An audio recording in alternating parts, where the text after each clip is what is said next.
hit the buttons in the right order. I didn't boom Yes. And no, nothing crashed. Nothing Huzzah! crashed. I feel so proud. Like, if I can achieve this, I can do anything. Yes. What is up, Rude? I see you in the chat. Yes, let's say hi to the chat. Okay. Hi, Mom. Hi, Mom. You have to say it like that every time now. Okay, you're gonna have to remind me because I'm gonna forget. I'm gonna be like, what am I supposed to say again? Oh man. Well, thank you so much, Tabitha. Thank you, sweet lady. You're like the seasoned streamer here, and I'm shaking like a leaf. Hi, big sis. What's up? Hi, Road. And then okay, so Faster Than Jay, looking forward to this. 25 years since I read the Silmilarllion properly last. I know. This is actually the first time I've read it since high school, and obviously I didn't absorb a word. High school is not the place to be reading the Silmarillion. I mean, I read Fahrenheit 451 and like To Kill a Mockingbird in high school, so like yeah, no, well, you're ahead on me. I never read To Kill a Mockingbird. I always get it confused with Hunger Games Mockingjay. Same here. My mom is like, "What are you talking about? That's not what it's called." I'm like, "It's not." Yes, it is. I'm like, "It's the bird," and she's like, "No, that's not what it's called." Yes. So Faster Than Jesus, I got your donation. Thank you so very, very much. But I want to make sure, because I'm still so new to all this. Did you leave me a comment or did you just donate? If you can put it in the chat, I'd appreciate it, because I want to make sure I read it if you left me a comment. So please let me know. I'm blurry? Am I blurry? A little bit, maybe internet connection. Like I don't know if it's internet connection or maybe like camera. Maybe, I don't. But once in a while, like when you start like moving really fast, it gets a little bit blurry. Oh, okay, all right. Okay, so let me. I know, Tabitha. It was a moment of adrenaline. I was like, I did it all in the right order. Hi, Phil. Hi, thank you for being here. So okay, you thought you did. Okay, I will look while Mando is talking. Okay, I guess this is me doing my intro, I guess. It's the net connection. Oh, okay. I am really sorry, guys. That's weird. That's frustrating. Okay, I'm sorry. Hopefully it'll even out. We've had some bad windstorms a few days in a row, so that might be what it is. But hopefully it will clear up as we go along. So anyways, thank you all guys for being here so much. Okay, here we go. It was something like donation for the epic takedown of the OneRing.net. Probably worth more, but they're easily triggered. Thank you. Yes, thank you.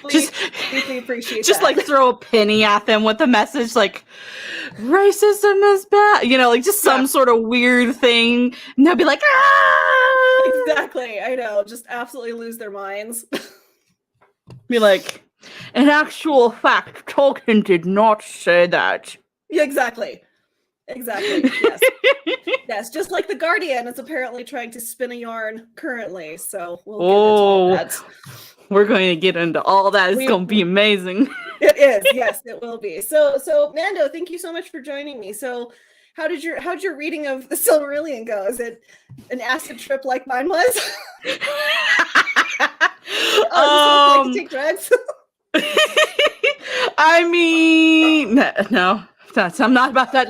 I'm not in that life anymore. That's busy. I'm just kidding. So I am Untamed Mando from the Untamable Life. I will have to say, because when I was reading it, I also was listening. What's up, Roto? I was listening to the audio. So I would listen to the audiobook at work, and then I'd come back home and like whatever I listened to, I'd go back and read. And even doing that, there'd be times I'm like, yes. Who are you? My book is officially furry. Because I'm like, oh, that thing happened here. And like I've even got like notes and stuff up just in case, because like I feel like whenever I like also read like summaries and stuff, I'm like, that happened in this part. Yeah, exactly. And I'm like, everyone has got similar names. So I'm like, wait, whose child is this? And wait, who are they related to? And how many half brothers Or like, do they have? when did their name change again? Yeah, oh. Weren't they this name like 2 pages ago, and now they're like this name? Yeah, exactly. Sounds like Elijah and Mendo brought the tea. Woo! We hope so. That is the goal, Tabitha. That is absolutely the goal. You know, if I thought ahead, I would have had tea in my favorite mug instead of just going to show you guys my favorite mug. I found a Lord of the Rings Fellowship of the Ring mug at my local thrift shop, and it's from 1999. So yeah, it's prized on my collection of mugs over there. I'll have to show it off next time. Ooh. So yeah, so I mean, so are you enjoying it? Because I feel like so many people, they're like, they love Lord of the Rings, but they're like, we're not touching the Silmarillion with a 10-foot pole just because it is so dense. This is the densest thing, and I'm a PhD in history. This is the densest thing I've ever read in my life. Like, did you enjoy it? Like, did you enjoy reading it? Heck yeah, I did, but I'm also a weirdo who used to read history books for fun. Same here. Yeah. Yes, I feel that. I'm just like, but like, I find it so intriguing. Just like when I'm thinking about like some of the decisions that some of these characters made, I'm just like, you know, when we get into there's so many F names. Finrod. No, Fingolf. No, Fingolf just died. Feanor. Feanor, yes. Yeah. When Feanor like knows, he's like, I know Melchor is lying to me, but I don't trust these guys either, even though they have done nothing but be nice to me. Yeah. It's like, yeah, he's an idiot. And then he got like all of his people who die horrible deaths, except for Galadriel, to come along, and it's just like, we're gonna go on a field trip, guys, and we're all probably gonna die. Yeah, and please don't take any clothing with you or any of our possessions. Take nothing with you that could help us survive sword.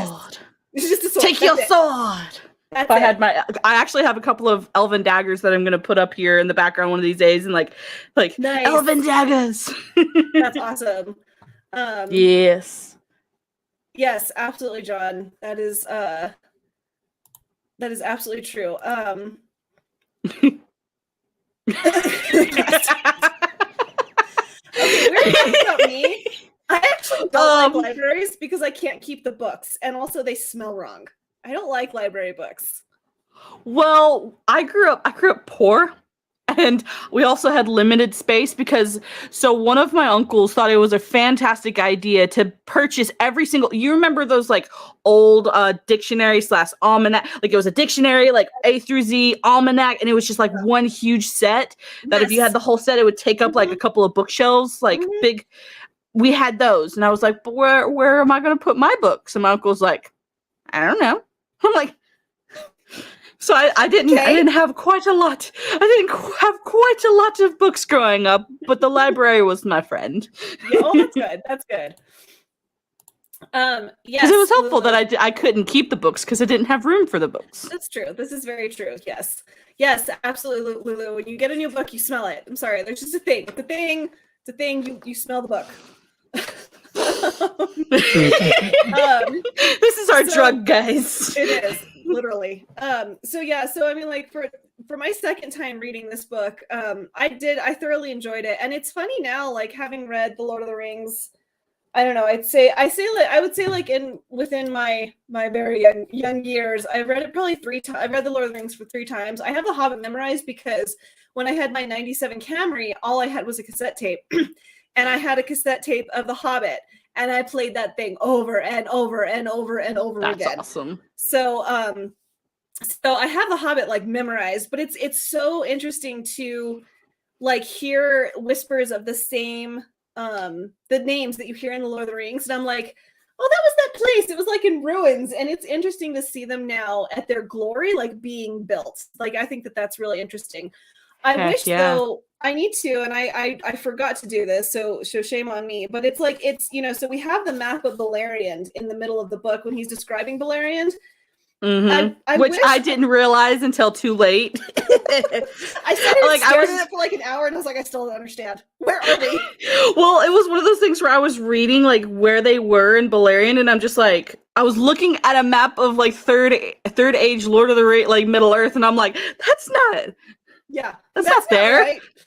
Where is this place? It's just like, oh, we need an overlay. I feel like we need an overlay of like what for like the third age looks like over Beleriand, or like where the things are in relation to what's on the map in Beleriand, because I'm like, I have no grounding of where I am right now. Like and so many things are called like Morgarath, and I'm like, well, that was a field that was outside Mordor later on, but I don't think that's what he's talking about.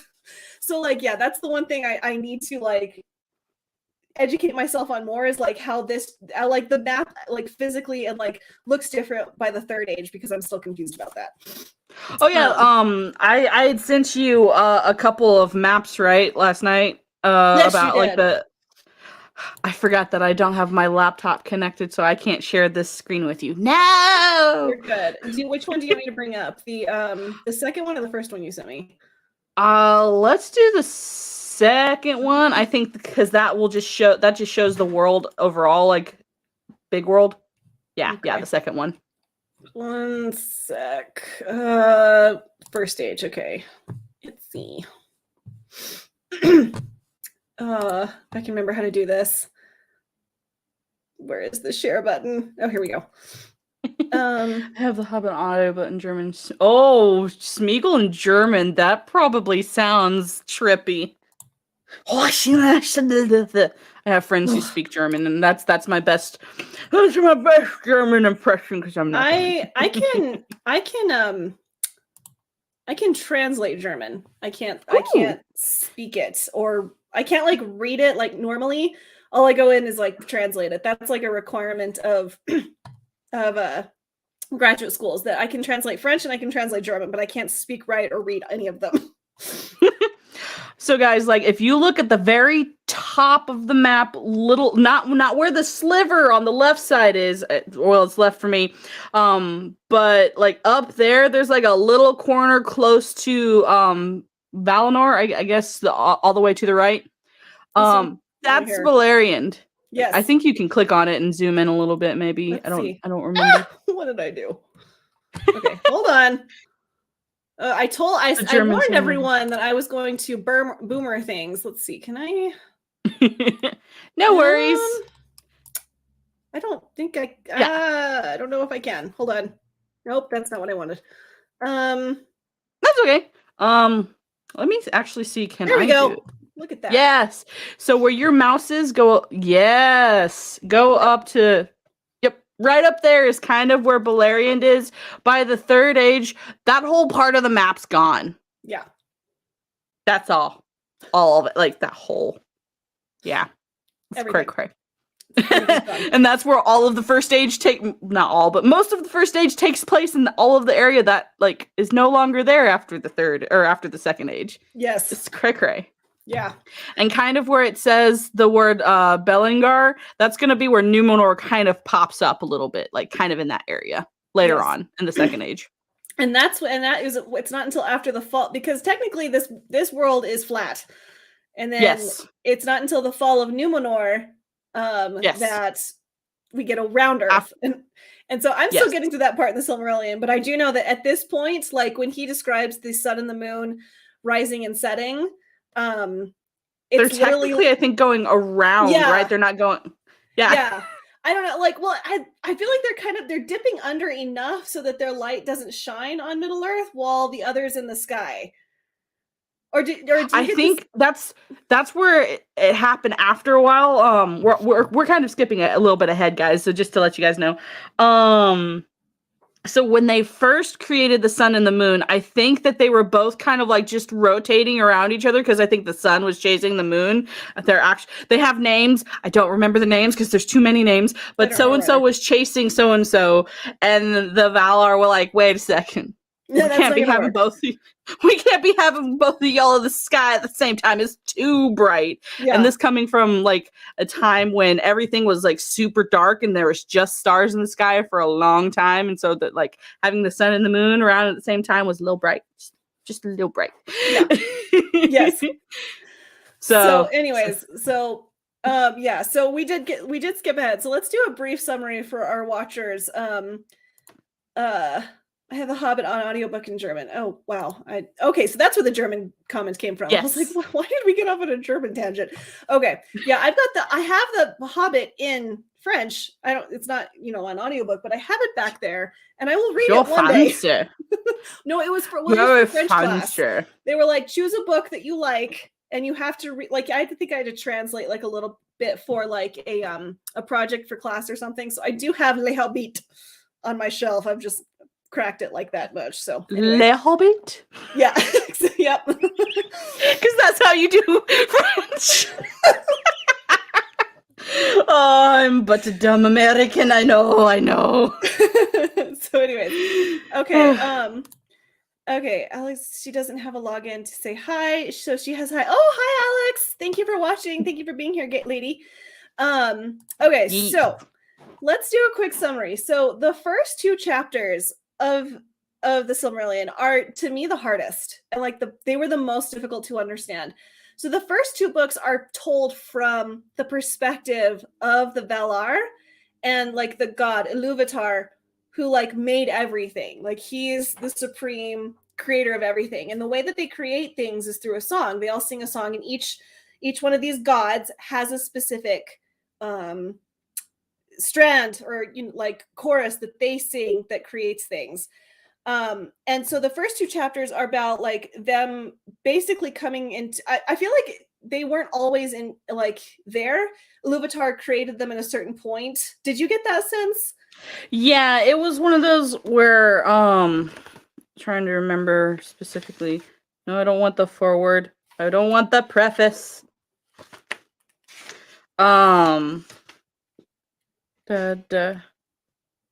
Yeah, so like in the like it's like the first or second sentence, it talks about when he first made the Ainur, the holy ones, and they were the offspring of his thought. Yes. So like that it's basically understood that sometime before the creation of Arda, he made these guys. Yes. And they each we don't know when. Yeah. And so so they sing a song, and immediately, and this is where, I mean, like, I couldn't help but see like comparisons to C.S. Lewis when, like, Aslan is singing his song and immediately evil enters the world. So immediately as they're singing their song, there is a discord, and that is Melchor, who it was the servant of, or who was the master of Sauron, who becomes the master of Sauron. And immediately there's discord within the song, and he like interjects chaos essentially into the song, and is jealous of everything that Iluvatar is making. But Iluvatar does reveal to them his plans for Arda, which is the Earth, which becomes Valinor and Middle Earth. And a lot of these holy ones, they go down into Arda and basically prepare it for the children of Iluvatar, which are the elves and the men. And so they oh, thank you. Oh, hey Alex, glad you're here. Bye, Tabitha. I have to run. Okay. Not a worries, Tabitha. Thank you so much for being here, sweet lady. And so the first 2 chapters are like is their story told from their perspective, but then officially chapter 1 is told from the view of the Eldar, which is the elves. So you actually get this story like almost 3 different times, told from 3 different people's perspective. So it gives you like a different take each time on how Arda, the world, was created and why it was created, and like how many millennia passed before even the elves woke up. And that's insane to me, that like, once Melkor went down into Arda and he broke off from the Valinor, he was already like, yeah, I'm gonna F things up, like right out of the And gate. he did that for thousands upon Thousands of years. thousands of years. Yeah. Like when we understand the first age and the second age and the third age, there were 2 ages before that are unnumbered. We don't know how long they lasted. They're just like, this happened until the end of this time. Yep. Yeah. And the How elves, long did like, that last? yeah, no clue. And it's so funny. It's like, and I think like the reason Tolkien, I mean, Tolkien wrote this especially in a very, like, if you've ever read Beowulf, it's like, and then they did this, and then they did this, and like thousands of years can be covered in the span of like a paragraph. It's insane. Hi, Don. Hi, Don. But I lost my train of thought. That like the elves woke up, but even still, they were so young in their youth that they, like, the Valar were still fighting Melchor, as he was called at the time. And they didn't even know about it. Like, they literally didn't know that this war was going on. And I feel like Tolkien didn't write like specifically about that, because I got the sense that this was almost like a battle. You don't fight with like swords and steel. Like, it was almost like a metaphysical battle that was being waged. I mean, I don't know what you thought, but that's kind of what I got the sense. And I feel like that's why Tolkien didn't go into specifics about how long that war lasted. Well, also like the Valar and the Maiar, they're all like spirit, like technically they're spiritual beings who kind of put on like physical things. Like when they stepped into Arda and started doing their thing, they took on physical forms. So like I don't know exactly how they would wage war. Yeah. I don't know either. It's like it's almost like kind of hard to wrap your head around, because you got the sense that, like, yes, they probably look human-esque, but they're not exactly.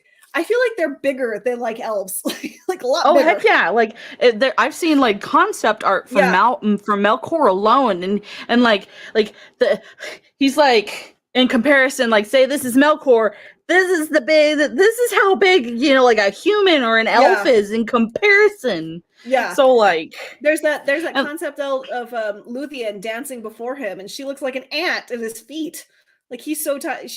So I don't know. So there are 2 ages that pass before we even have like written speech or memory or history or anything. So I mean, like, Amazon, how could you ever have the hubris to think that you could do this justice? Like, I'm sorry. I know that they don't have access to this book, and I don't give a crap, but it's like, you can't write the book that Tolkien didn't write when like every sentence in here is not like unimportant. You know what I mean? So it's just like, absolutely. Yeah. Well, even like in the beginning, the reason why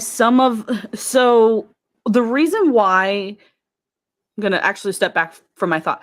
So when the elves first came into being, they were snatched up because Melchor like was already there in Middle Earth, trying to scare the elves, trying to scare the children of Iluvatar. He kidnapped some of them, which created the first orcs. Which orcs can't be black if they're from, you know, elves. And even like Melchor literally, it scared them so bad that's the biggest reason why a lot of the elves, when Ulmo came back and like came to retrieve the elves to be like, hey, you know, come to this safe place. Some of them were like, we heard this battle going on. We see these creepy weirdos around us. Who the heck are you? Yeah, exactly. Why should we trust you? So it's understandable why a lot of the elves didn't go when the Valar were like, hey, we're going to take you to this really nice, safe place. And the elves are like, are you now? What are you? Hold on, let's back up. Who are you? Because we've been seeing these I think it was they didn't see the battles, but they heard and they felt the battles. Like Arda literally trembled. Yeah. And the elves are just being born, and they're just like... Yeah, exactly. They're like dragons and Balrogs and God knows what else floating around, and they're like, we're supposed to go where with you exactly? So and that's where you get like the idea, and again, you know, it makes me giggle to see people on Twitter being like, Tolkien meant that the dark elves were black. It's like you literally just have to flip open the back of this book and pull up the races of the elves. And to understand that the Talari and the Umayar, which are so the Moraquindi, which is the elves of darkness, they never saw the light of the trees. That's what he means. Dark elves never saw the light of heaven. They never had that wisdom. So they're called dark elves because they chose to remain in is it Amen? Arda is or Arda. Okay, so they were chose to remain. They're used interchangeably. You guys get confused about the words. We're also confused. So sorry. We're right there with you. Yeah. Again, we're teaching. We are not like, if Miss Martin Muse shows up, she knows much more about this than I do. But the Calaquindi, which are the Elves of Light, and that's the High Elves. Like that's when you think of the High Elves, think of like Galadriel, Elrond, not Celeborn. He was one of the Dark Elves. He never went to the Valinor and never saw the light. And I saw this thing, it was like a Tumblr thing. Because Celeborn, in the movie, they made Celeborn leave with Galadriel and Elrond, but in the books, he didn't. He stayed in Middle-earth with Elrohir and Eladine, which were Elrond's twin boys. And then after Arwen died, he was like, okay, I'm leaving. I don't want to be here anymore. And like the gods, when he showed up, were like, what the hell? What is that guy doing here? Why is he here? How did he get here? There weren't any more ships. So I thought I just floated here, guys. No, I'm just kidding. That's not how he actually got there, but still. It's funny thought. So in any case, so like, it's just it makes, because like the new elf, what is his name? Arondir.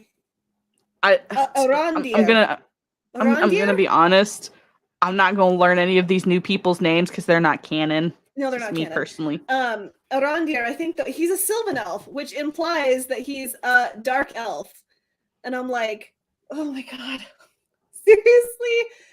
That's all you can take it as. And again, I know they don't have access to this book, but it doesn't matter. There's enough in the appendices that they shouldn't be doing it. Anyways, that's beside the point. But yeah, and then like, so the biggest thing that happens, I think, like that, I mean, because there are other like little strands of history that happen throughout here, like Gondolin being built, which are important, but for our purposes and talking about the show and what they're doing to it. So Finwë makes the Noldor leave Valinor and okay, then the reason I'm bringing this up. Finwë is Feanor's dad that died. That's right. That's okay. So Feanor, right? There's a lot of F names, guys. Just to let you know.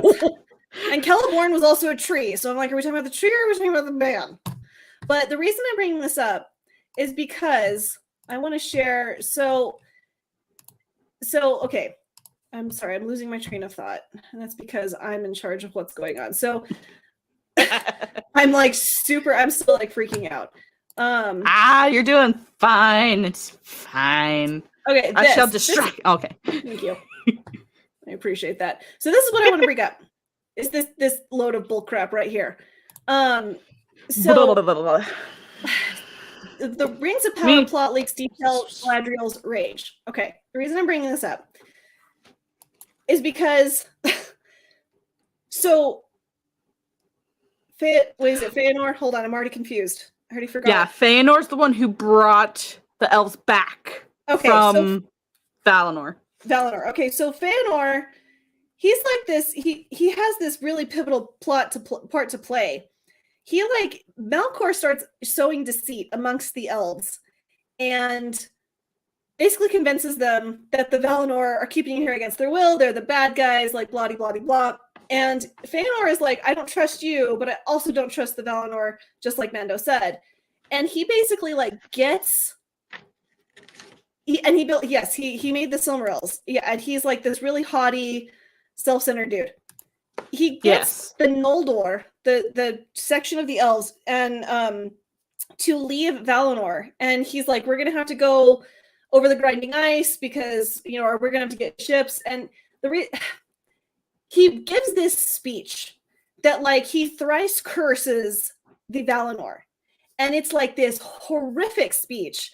And it leads to, I mean, it leads to a lot of really horrible things. And they're like the Valinor curse them right back. And what's interesting, the Valar like literally sent their spokespersons like, hey, if you don't turn back now, all of you are gonna die horrifying death. And Good it will luck. be your own fault. Yeah, exactly. And Feanor basically just double barrels it. And the reason I bring this up is because Galadriel, she wants to go to Middle Earth. She was born in Valinor, right? She wants to go to Middle Earth and rule there. She does not partake in this oath. And so if you got this really fiery leader getting like riling up his people and convincing them to go across the grinding ice back to Middle Earth to get away from the Valinor, and she's standing there and is one of the greatest ladies of all of her kin, not swearing the oath, I'm sorry. Like, that just right there sets up that this whole rage thing is just a moot point. I don't know. What do you think? So one of the other things, and when they were talking about her rage, these people don't understand what rage is as far as the book, like Tolkien's world goes. Like literally Galadriel's uncle who's Feanor, he literally, when he died, he burst into flames because his anger burned so hot. Like I'm not even kidding you. Like you want to see fire? Like he's the one. Like when I was gonna look up his speech because, granted, it might be a little bit too long, but like basically, I think I wrote down the page. If you want to keep talking, I'll tell you what page is on. Okay, but basically, kind of what had happened is Feanor created the Silmarils. Later on in other books, we are told that he did it because of Galadriel's hair, blah blah. But no, it doesn't talk about it in the beginning of the Silmaril. They were so beautiful that like they are the reason he's like, man, I am the stuff. I am just amazing. And he's like, he's also, I think another backstory about him is his father Finwë, who is the king of who's the king of the Noldor at the time. Like Feanor is his oldest son, also his favorite son. He's also half Maiar, right? If I'm remembering correctly. His mother literally died giving birth because she spent all of her energy into Feanor. So like he's half god.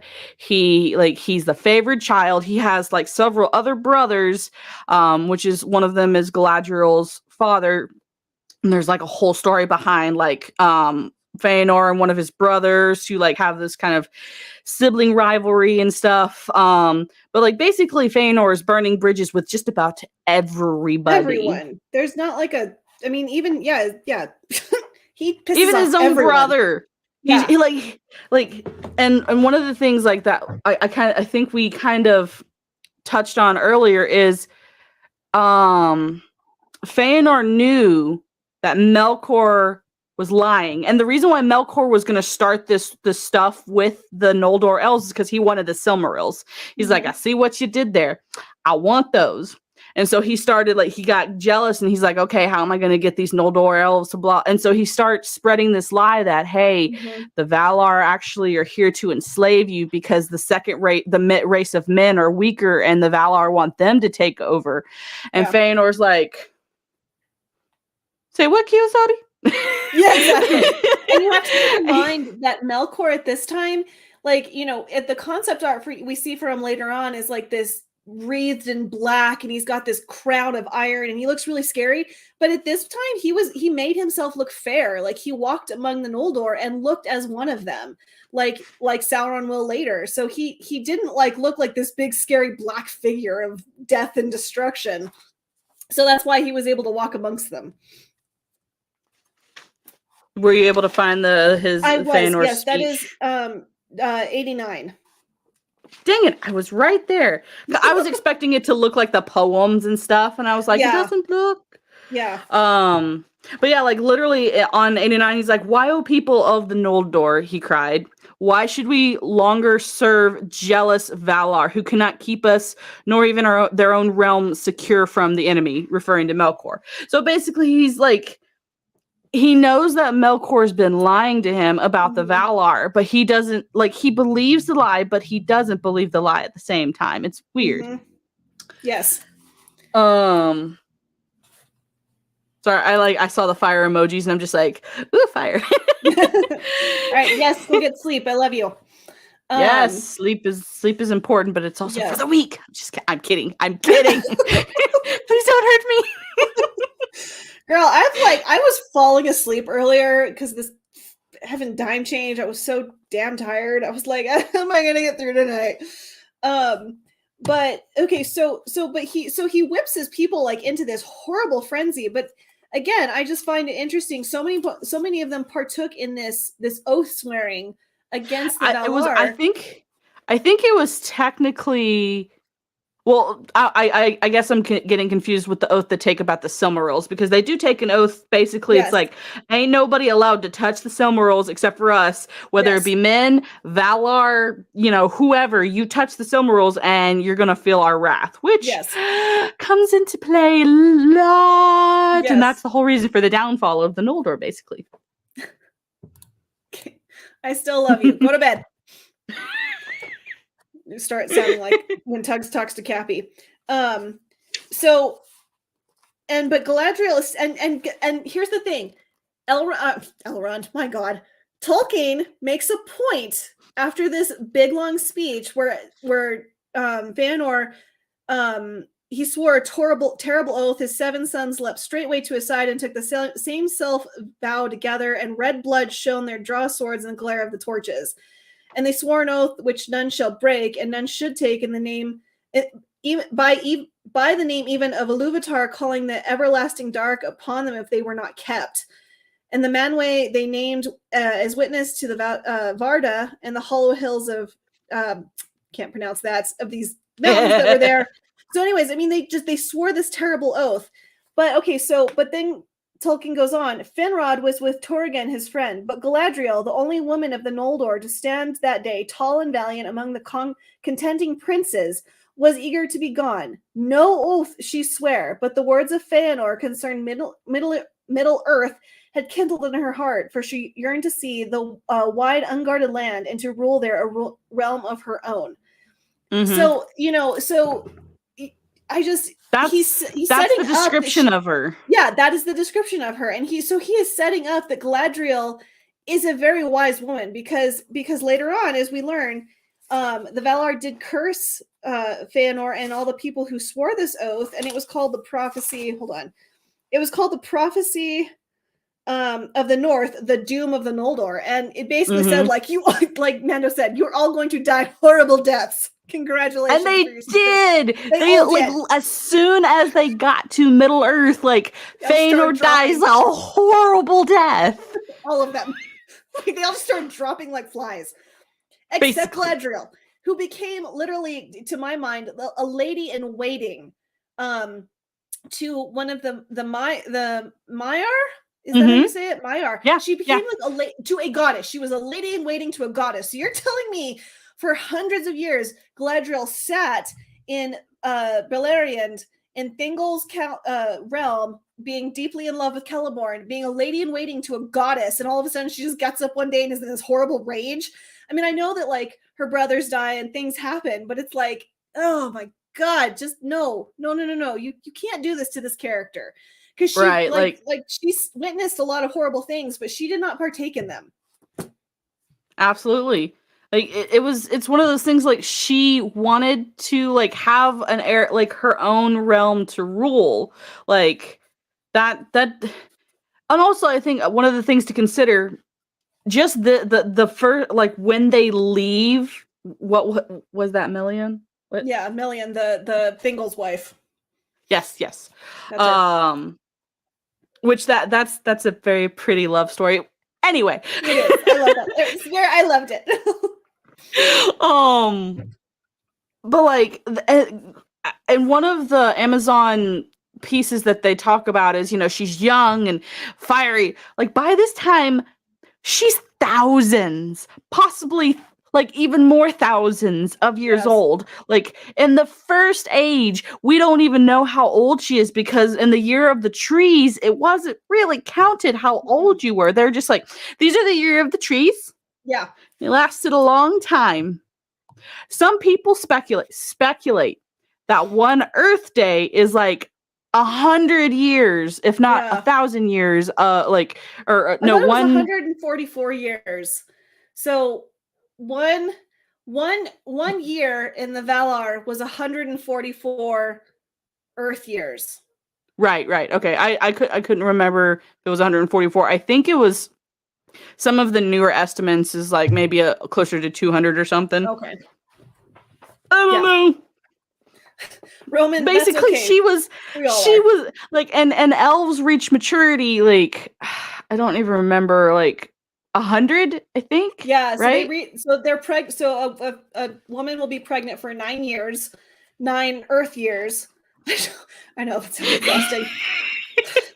That's why, and like, but this is just, this is what's amazing. Like in these early years, all of the elves were having like 10 children, and then like it's a miracle that like Elrond has 3 children. It's just like. Well, because like Feanor has 7 sons, like, and 9-year pregnancy, and all of his sons were like well into adulthood by the time they left. I'm just like, yeah.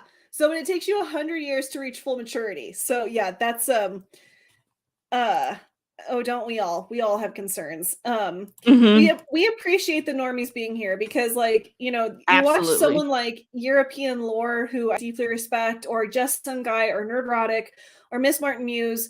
Like, you watch them, like, they have been studying this much longer than we have. I am a Tolkien fan and I love Lord of the Rings, but I've never like dived into it like I am right now. So we are very much yes, he did. His daughter's so bad. Oh yes, yeah, I have heard. So yeah, I'm. She's gonna be a very, very hot lady or trans lady. I'm sure Sauron's gonna be in transition like Gondor. Isn't that right? Isn't that one of the papers called Gondor in Transition? Oh, dear God, probably. Hi, dear. How are you? Dogs? Hold on. Were you gonna try and do the thing? Yes, I'm successfully doing it. I'm so happy. Yes! So, I have mods now. Congratulations, Tugs. You have a wrench. Heck yeah, wrenches for life. Thank you for the raid, sweet girl. I deeply appreciate it. So that's, like, we are such normies because, like, and I'm sure, as you can tell, I'm like all over the place because there's so much to go over this, but I wanted to talk specifically about, because again, Mando was able to finish Tolkien, Silmilarllion. I was not, so we're probably going to do a part 2. Well, I'm at chapter, like, I did get a little bit ahead, like, of where I was, but I still got my place marker at chapter 20. Okay. Like, I'm at chapter 20. I've still got this much to go. Granted, like, half of this is appendix. Like, this is just names. This is just names of people. Yeah, and just like a lot of family trees. Like, here's Elrond's family tree. It's just like names and how you pronounce things and all that stuff. So okay, all right, well, that makes me feel better. But so the first age is just, there's so much happens, but Tolkien, again, he does everything so deliberately. So it makes me mad that Amazon has they have the audacity to I love being a wrench. Well, I love having you as a wrench. Okay, I gotta run, but can't wait. Okay, yeah, no problem, Alex. Thank you so much for being here, sweetie. Yes. It was very deliberate in how he set up Galadriel. And again, if you're a lady in waiting, I don't feel like you're gonna get up to a goddess. You're not just gonna get up one day. Do you know what I want to do? I want to go lead northern armies. I want to go right into battle because my husband can't do that. Well, like, and this could just be me. This could just be me. But one of the most powerful Maiar in the First Age is she starts with an M. Why can I not remember? Yes, Melian. Melian. Like she's one of the most. She was able to keep away Morgoth Yes. for thousands of years. Yep. Like he can't go where she's at. She's just like, no, sir. Tugs can fix her bike now. Her bike. And Galadriel was basically her apprentice. Yep. And like for her, like hundreds of years. Yes. And like you could tell that there was friendship between them. I mean, Melian confided in her and they talked with each other. And, you know, Melian was able to perceive Galadriel's heart and that there was some like, you know, burden that lay upon it. And that's how they eventually found out about the kinslaying and the burning of the ships. Like, you know, that was weighing heavily on Galadriel. And again, Galadriel did not partake in the kinslaying and she was a victim of the burning of the ship. She didn't help burn them. So oh yeah, that was like I'm recalling a dumb Tolkien professional talking about the equator and stuff. Like, how could Galadriel and her father? No, her father stayed behind. It was her uncle. Her other uncle. One of her other uncles, like the ones who were left behind, like they could see the burning of the ships, like from another continent away, because everything's flat. Exactly. Like, and there, and he's like slightly connected by the grinding ice. So and that you could hear the burning of the ships like clear over on the other side. Yes, Tugs. Yes. Tell him, girl. Tell him. Smash the like button. So anyways, so yeah, I just like what we see of Galadriel, and again, like, you know, Tolkien doesn't talk about many women, but when he does, it's very deliberate and they have a very important part to play. And again, he never like except for the woman of man whom I like literally just read about not an hour ago. The elven women, they're graceful and they're dutiful and they bear children and stuff. So it's just, you know, to have like this intersectional feminism just coming in and of all characters having it be done to Galadriel is just like, it's so gut-wrenching to me because I don't need a falsely strong woman. Well, and the thing is, like, Galadriel is one of the most powerful beings on the face of the Tolkien's universe. She doesn't need to be in a suit of armor swinging a stupid sword around. No. I love swords. Swords are one of my cool things. I say this in loving. This lovingly, but she doesn't need a stupid sword to swing around and be like, "Oh, look at me." If she can stop a Balrog with a glance, the woman does not need a sword. Sorry, she just doesn't. Like during and this is kind of like going way ahead into, you know, like Lord of the Rings stuff. Like the part of the reason why like Sauron didn't even attempt to invade like Galadriel's like realm, you know, one, yes, the ring helped. Yeah, she could have pushed that fool away on her own. Yes. And it was so validating to hear Gary say this. I watched one of his Nooners.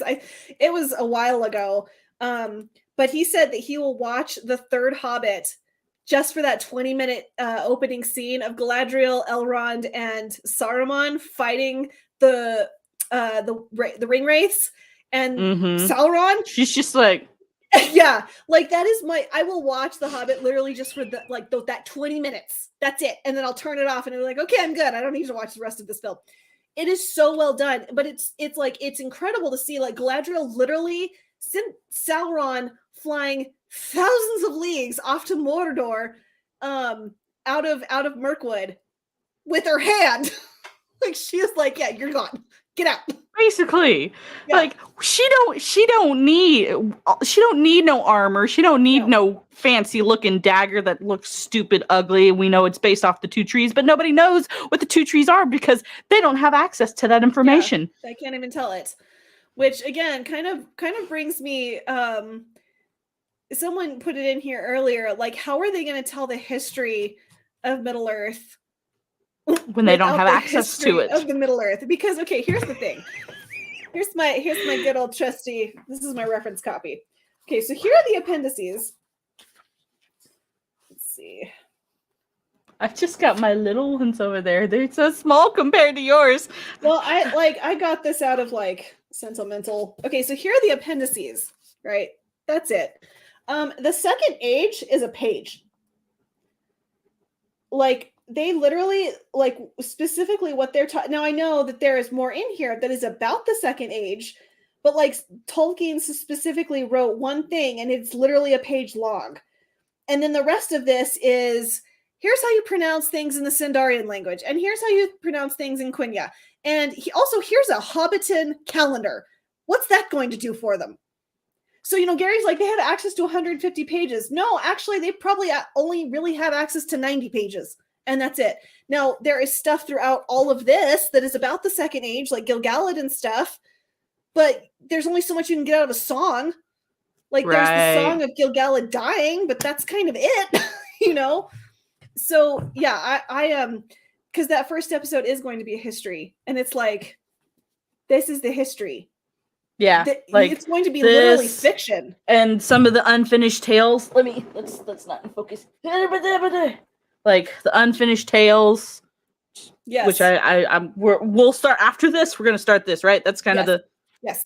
Yep. That's going to be even more confusing because Christopher's like, I don't know. My dad didn't translate this part out of Dwarvish, and I did my best. Here you go. It's just like Christopher. He's like, I don't know. Your guess is. I don't know. You guys just gonna have to enjoy and figure it out. I don't know. Have fun with that. And then here's all the inconsistencies in Galadriel's story. I don't know what to tell you. And we're not saying there aren't inconsistencies, but there is material, reference material. Of her character, and nowhere, and the battle, and the trailer they talk about the battle. We're assuming that that's one of her brothers that died. That's the assumption. She was. You mean to bring up that specific little nugget of? Yes. All right, I shall do that. And that's the War of Unnumbered Tears, or the War Under the Stars. I honestly don't know. There's a lot of wars, guys, that get confusing. Yeah. Well, and then he'll call them Dagor, blah, blah, blah, and then he'll translate it only the one time, and then when he talks about it again, he calls it Dagor, whatever it was, and I'm like, which war is this? Can we have the English part, please? Right. I'm trying to figure out which one, but yeah, that's who we're assuming is one of Galadriel's brothers. Yes. That's Finrod. Finrod. Okay. I lost my brain was going somewhere and I have lost it. Cuz I'm trying to remember I think it's the battle of the battle under the stars. I know not. Hold on.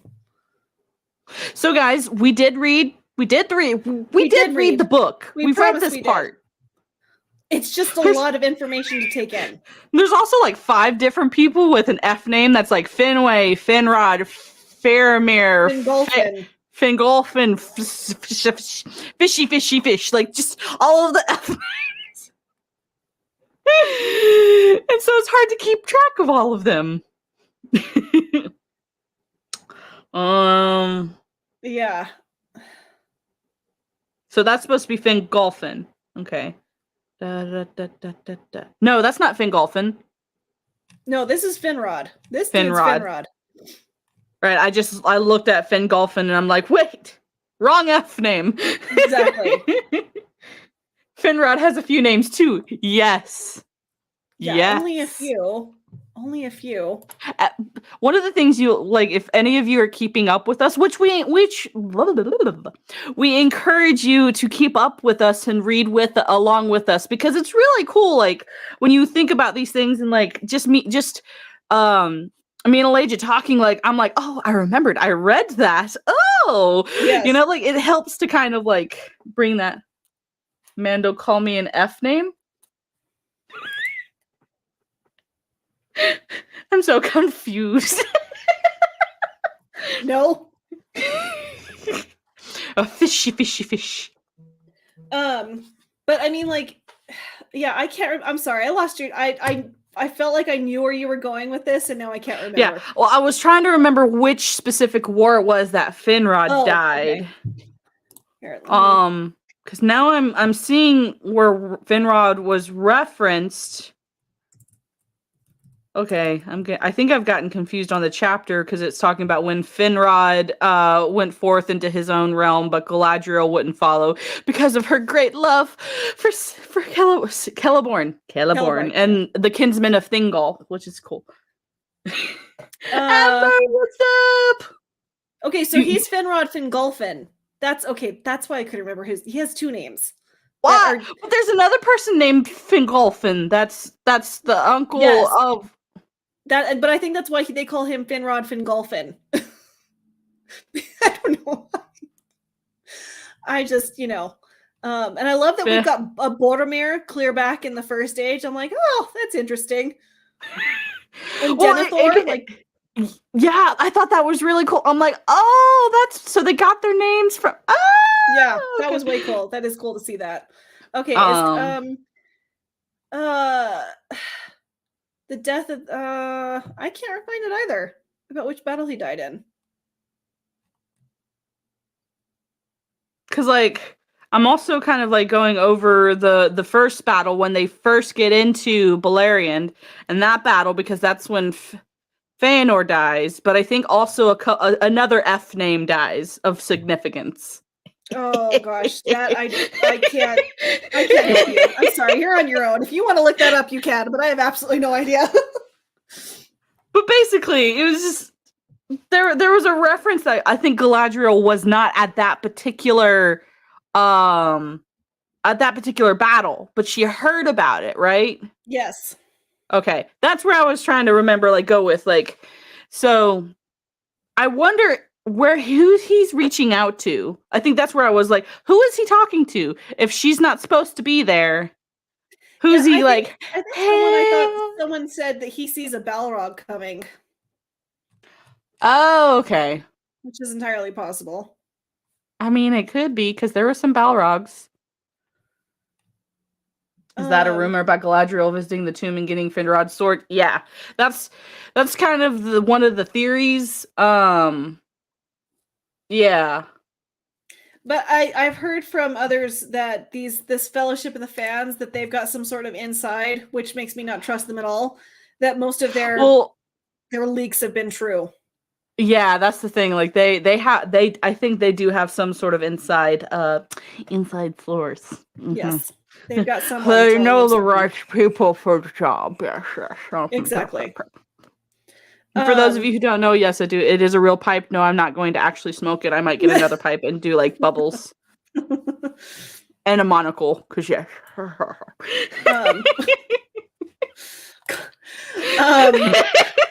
I don't know what to say. Well, I know what to do with that. Oh god. But yeah, basically that's one of the rumors is that, that's F dude number 5 that dies, and Galadriel is gonna come back to the tomb and get the sword, which I don't think his sword was of any significance.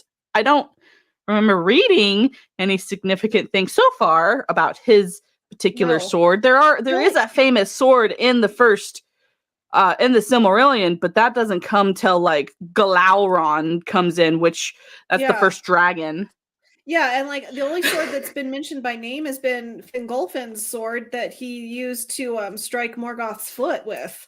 But it doesn't say if I don't think it was saved. It was lost. It was lost there else. That's literally so whatever the super fans that need a replica of this sword, I don't know what if there's any significance to it at all. So yeah. Tug says she doesn't know what's going on. It's okay, Tugs, we don't know either. That's kind of the whole book. Yes. But the whole book is there's a thing happening. Yeah. And now there's this new person that we have no idea where they came from. Why are they here? And why are they important? The dark elf that I can't even remember who was the Lord of Gondolin that threw over the side of the cliff, and he's like, "And you're done." That's Beleriand. Who's the king of Gondor? Not Gondor, Gondolin. It starts with a T. Yes, it does. And his sister was forced to marry him. He forced his sister to marry him. Yes, I remember because I was creeped out. Yeah, that was a creepy part. That was a That's little part of creepy. Barian and because that's also the father of Luthien, right? I thought Thingol was the. I thought Luthien was Melian Yes, and bingo. Thingol's. Yep. Yeah. Yep. Sorry, wrong Yeah, peoples. this guy, the kid is in love with his first cousin, which is also just creepy Right. and weird. Yes. There's also like 5 different places with similar names that have similar people's names ruling them. So sometimes it's a little hard to keep track. Only a little. Yeah. Stuff I can't. happens and a lot of elves die. That's basically a lot of the first age. God Almighty! Um, That is the whole first age. Like you have to think of like how many of these children did Luvatar make, because half of them get lost or are never heard from again. Half of them go to Valar, but then half stay behind. We never hear what happens to them. It's just that, my God, there are so many of them. Yeah, I can't remember, but but okay. So that story in particular, this story. So the elf that built Gondolin, he had a sister, and he wanted Gondolin to stay hidden, and nobody could ever leave, and nobody could ever get there. correct. He wanted to keep a hidden kingdom. And his sister, and it was made of stone. So, we associate elves with like woods and stuff. And his sister was like, I want to leave. I want, oh God, John, don't say that. I want to leave. Like, I'm tired of living in stone. I want to walk among the trees again. And so he lets her go with the stipulation that she will only go see one very specific person. She's like, no, I'll go see who I want. She gets separated from her guards outside of Ungoliath's realm, which is the huge, massive spider. This is the forebear to Turgon. Turgon, thank you. Yes, there you go. Turgon. And she wanders into like these dark elves realm, and this swordsmith basically casts an enchantment upon her and makes her fall in love with him. They have a kid together more than once. Yes, just let you guys know, like, people cast spells. It's like, hey, I like you.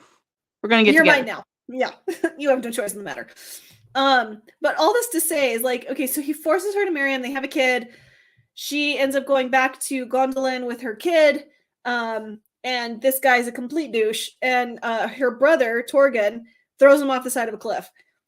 Can you like, yeah, and like based on the based off that similar I almost hit Leaf Studio. That would have been fun. Ooh. I'm just gonna yeet myself out. So going back to this leak, this Galadriel rage leak, when the last king of Numenor forced his first cousin to marry him, and now the way Amazon is changing it is that he our Pharazôn, is that how you say his our Pharazôn? That they're not even following that particular storyline, that she is the queen and that he is her counselor. Like, it almost just, I mean, it's infuriating that they're making shit up, but also makes me glad that they don't have access to this, because if they did, I mean, imagine what they would do with that story. Like, yeah, it's creepy, but that's what Tolkien wrote. Get over it. Sorry, that's what happened in the Middle Ages. Shit happened. I don't know what to tell you. It's part of history. So one of the things, like, I think the biggest reason why it's so nice that they do not have the access to the to the Silmarillion. And if you guys get nothing else out of this, understand that the love story of Barian and Luthien is probably the best love story on the face of planet Earth. It's better than any Nicholas Sparks books. Yes. It's better than all other things. Like as far as the book goes, like, for chapters goes, that's a big chunk.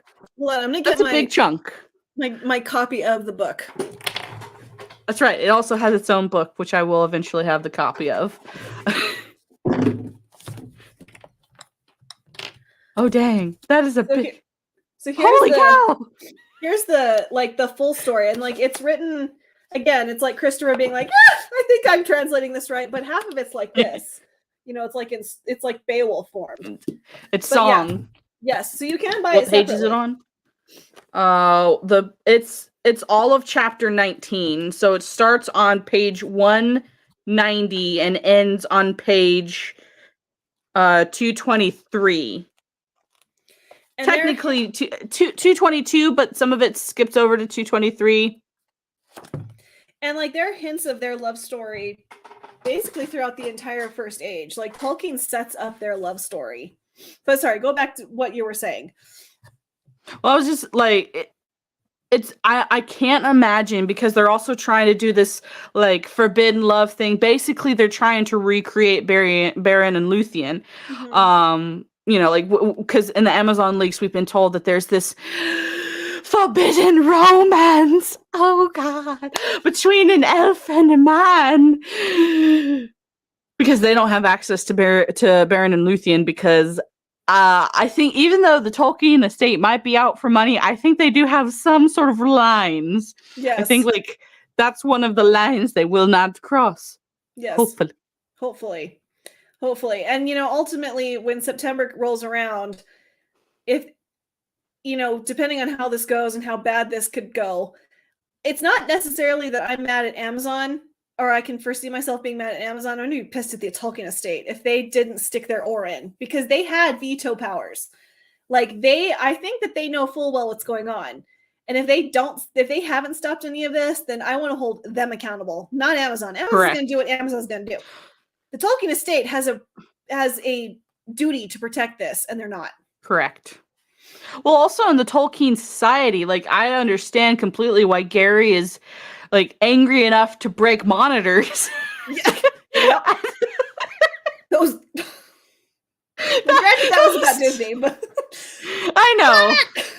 But he's just added on to it's just the whole stream was just one big long angry rant. But like,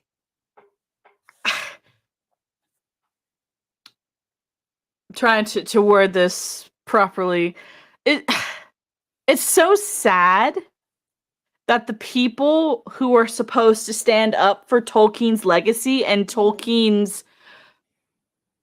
contributions to society as a whole, like, are not being, like, we as fans have to guard it. Like, the people who are supposed to guard it, like his family, the people who actually, I guess spent their life, getting degrees and studying this, like, they're not standing up for Tolkien. The Tolkien society has been infiltrated. Yeah.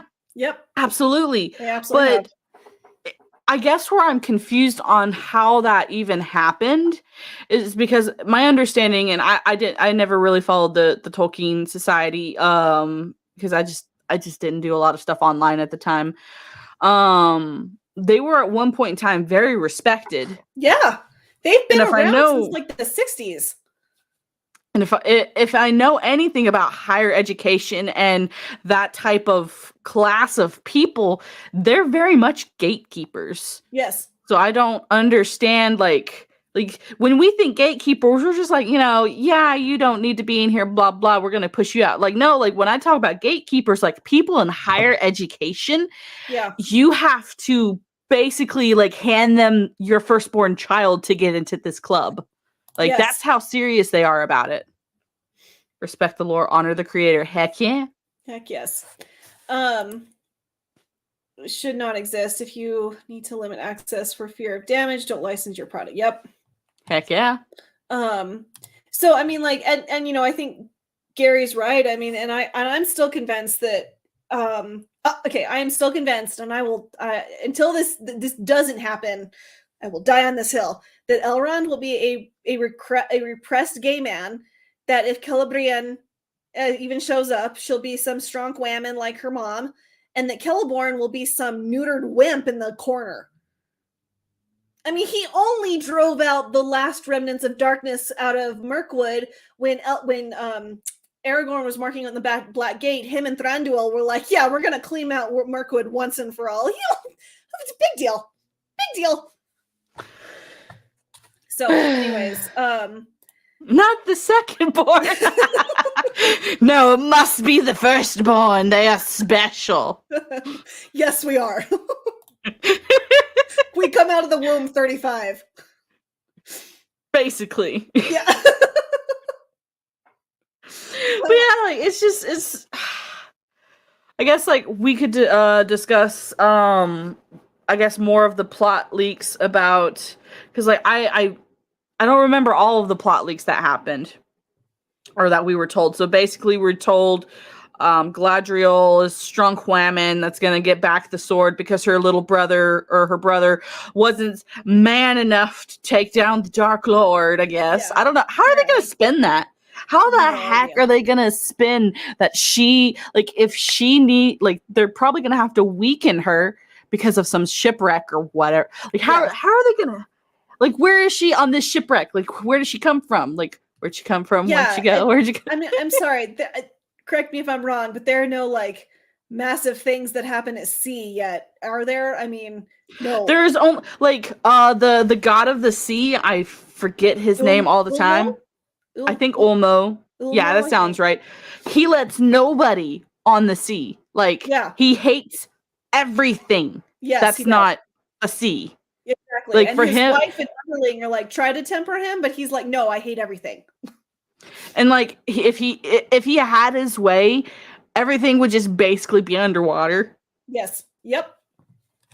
So like I guess that might be the angle. Like what? But yeah, no, there's no major shipwrecks in the first or second age that I'm aware of. Yeah. No, there's not. Well, if they're talking about Numenor, like I guess the theory they were spinning was that she was coming after the fall of Numenor. She wasn't even in Numenor though. No, That we're she aware. wasn't. That makes no sense because okay, here, let me bring that plot leak up. Because she's brought before our Farzan, I thought. I thought, but I think me so. So They'll that probably he's the last jettison lord. Galadriel's relationship. So, Sorry. yeah, oh yeah, of course they will. They won't even bother to have that in there. Where is it? I've got too many tabs open. So he's the arcade outpost of the ocean. Heck yeah. Yes. God almighty. Good lord. So okay, but so that it doesn't make any sense because okay, so is it Elendil that she becomes friends with on the boat? But like they weren't sea voyagers; they just lived on Numenor. So right, and I think one of the things that they also forgot about, like in the first age, we're told that I don't remember if it's all of the elves or if there was. I think there's a specific sect of elves. Might have been the Sylvan elves. I'm forgetting all of the different elves, but there was a sect of elves that were afraid of water because they never saw it. Yes, like big bodies of water. I think those were the Green Elves. The Green Elves? Okay. I think maybe I could be wrong. There are so many different There's branches Green of Elves, there's Sylvan Elves, there's Noldor Elves. There's the Dark Elves, there's the Telerian, which are Círdan's people, I think. I can't remember who Círdan's. I don't remember. We're sorry, guys. There's just like, a lot of things. Well, here's the thing. Like, Tolkien will specifically say, this group of elves were troubled in their hearts and branched off from the main group of whatever elves he's talking about and were never seen again. But he, like, specifically says that they became the such and such elves. And, like, by the time you get to chapter 10, there's, like, 20 different sects of elves. Yeah, 20. Findrod's sort of mountain climbing. No, that's the dagger of mountain climbing. Can you scroll up to? I think there was an image of Galadriel's dagger. I want to take a look at that and kind of explain where they're getting the inspiration of that from. Is it that? Yeah. This so, one. nope. Right there? There's one where she's holding the dagger. Holding it. Okay. Is it the poster? Yeah, the poster. I think. Yes. Mm-hmm. So if you'll notice, it's silver and gold. Galadriel's hair is silver and gold. Mm-hmm. The reason why her hair silver and gold is because there were two trees in Valinor where she was born. Those trees were the only source of light in all of Middle-earth for thousands of years unnumbered, until Morgoth and Ungoliant, some of y'all might slightly recognize that name because it's very similar to another spidery individual, decided to eat the trees that were the only source of light Yes. for all of Middle Earth. Galadriel's hair captured that light before they were destroyed. And I'm supposing that this dagger is supposed to represent the two trees.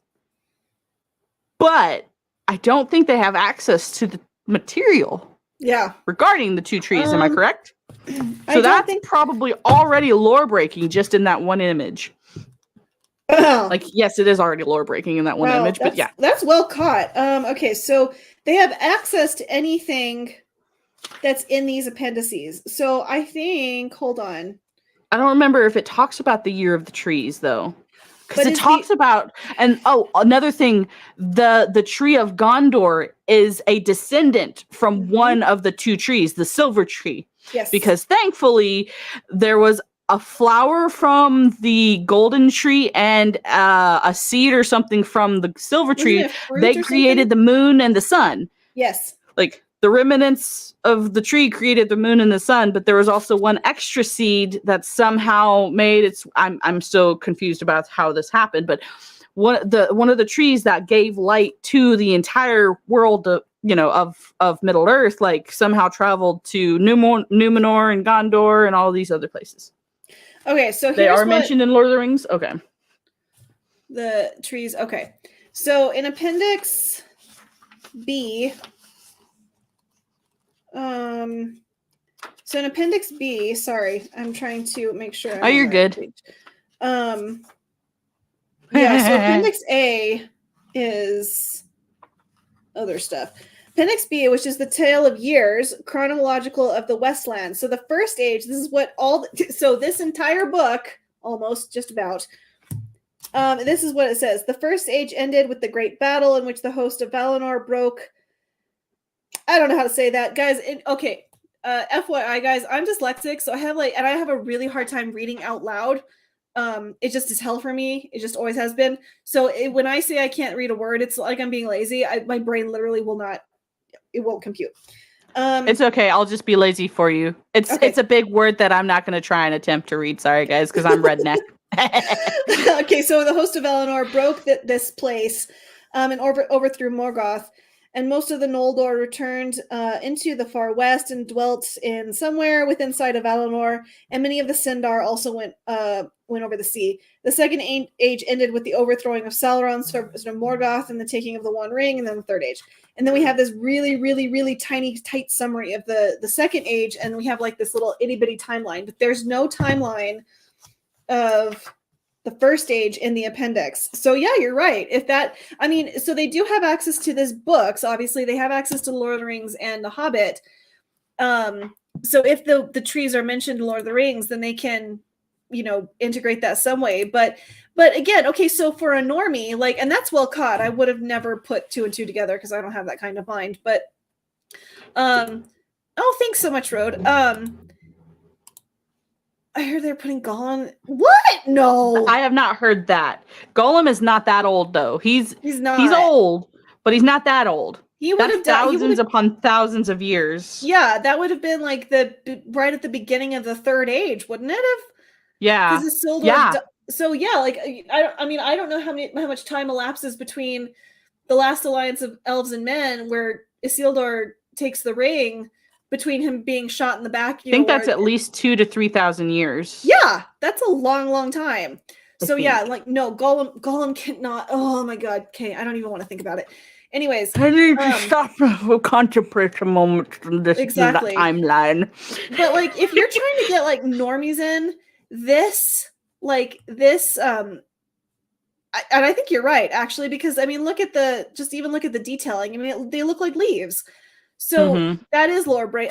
But how on God's green earth are you going to explain that if you can't really, even in a flashback, even if those first two scenes are history, if you can't really talk about the trees, how are you gonna?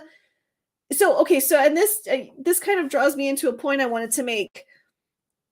I don't even think this is so far removed from anything that's actually in these books.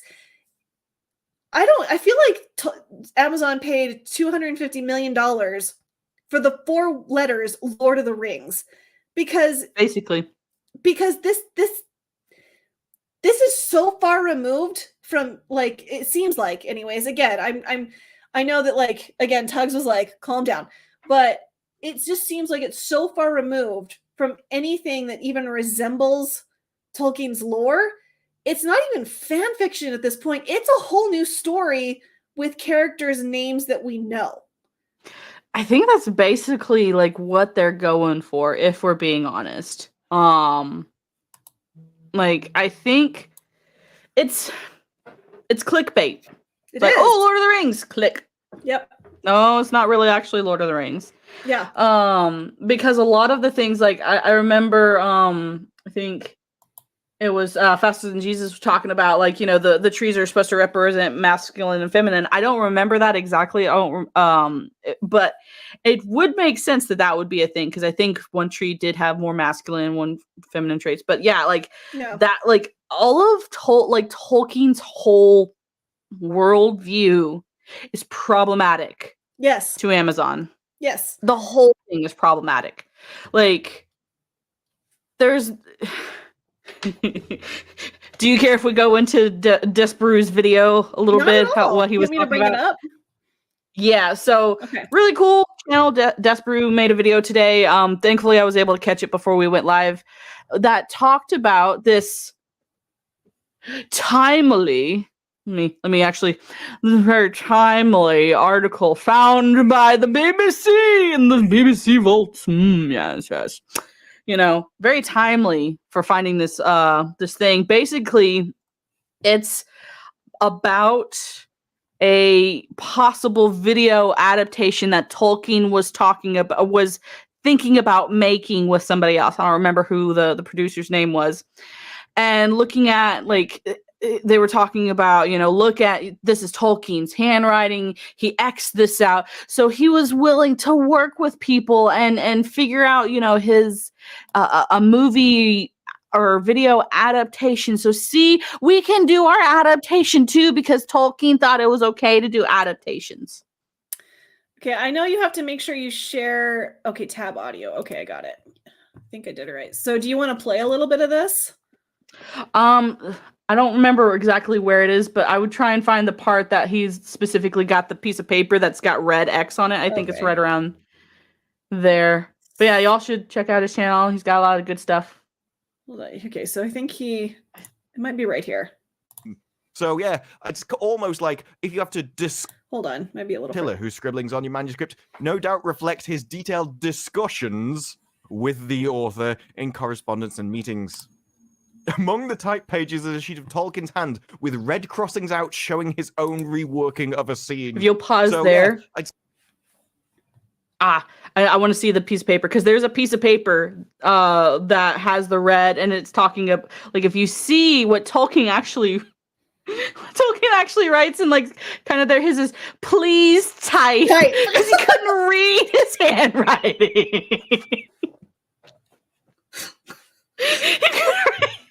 He like X'd out a whole thing, and he's like looking at that whole thing. He's like, I can't understand what you're trying to say, man. I can't understand. Yeah, that's and for me, so when, again, being in higher education and dealing with professors all the time, I'm like, oh my gosh, he's such a professor. They all have handwriting that looks like that. Absolutely. But it's one of those things where later on, Desbrew talks about how, if I'm remembering correctly, Tolkien like literally took out like the producer wrote something, Tolkien like literally took out huge chunks, because he's like, I don't like this. And then I bet that's probably the reason why Tolkien, like, later on down the road, probably is like, I don't like this medium. Yeah. Well, and if you come like here at the very end, I think this is so like good what Desbrew talks about with this last. Here we go. Space. So you can try and spin it all you want. That no, he just agreed to the books. He was willing to work with the scriptwriters, abridge the text, balance the narration. He'd change all of it for an adaptation. He was fine. I want to talk where he brings up that letter. Where is it? Oh, here we go. Maybe? Yeah, there we go. If he could find any publisher, either respectable or disreputable, who would accept such tripe. I have merely informed him that I have forwarded his letter and samples to you. I think a suitable letter from Alan and Unwin might be more effective than one from me. I once had a similar proposal couched in the most obsequious terms from a young woman, and when I replied in the negative, I received a most vituperative letter.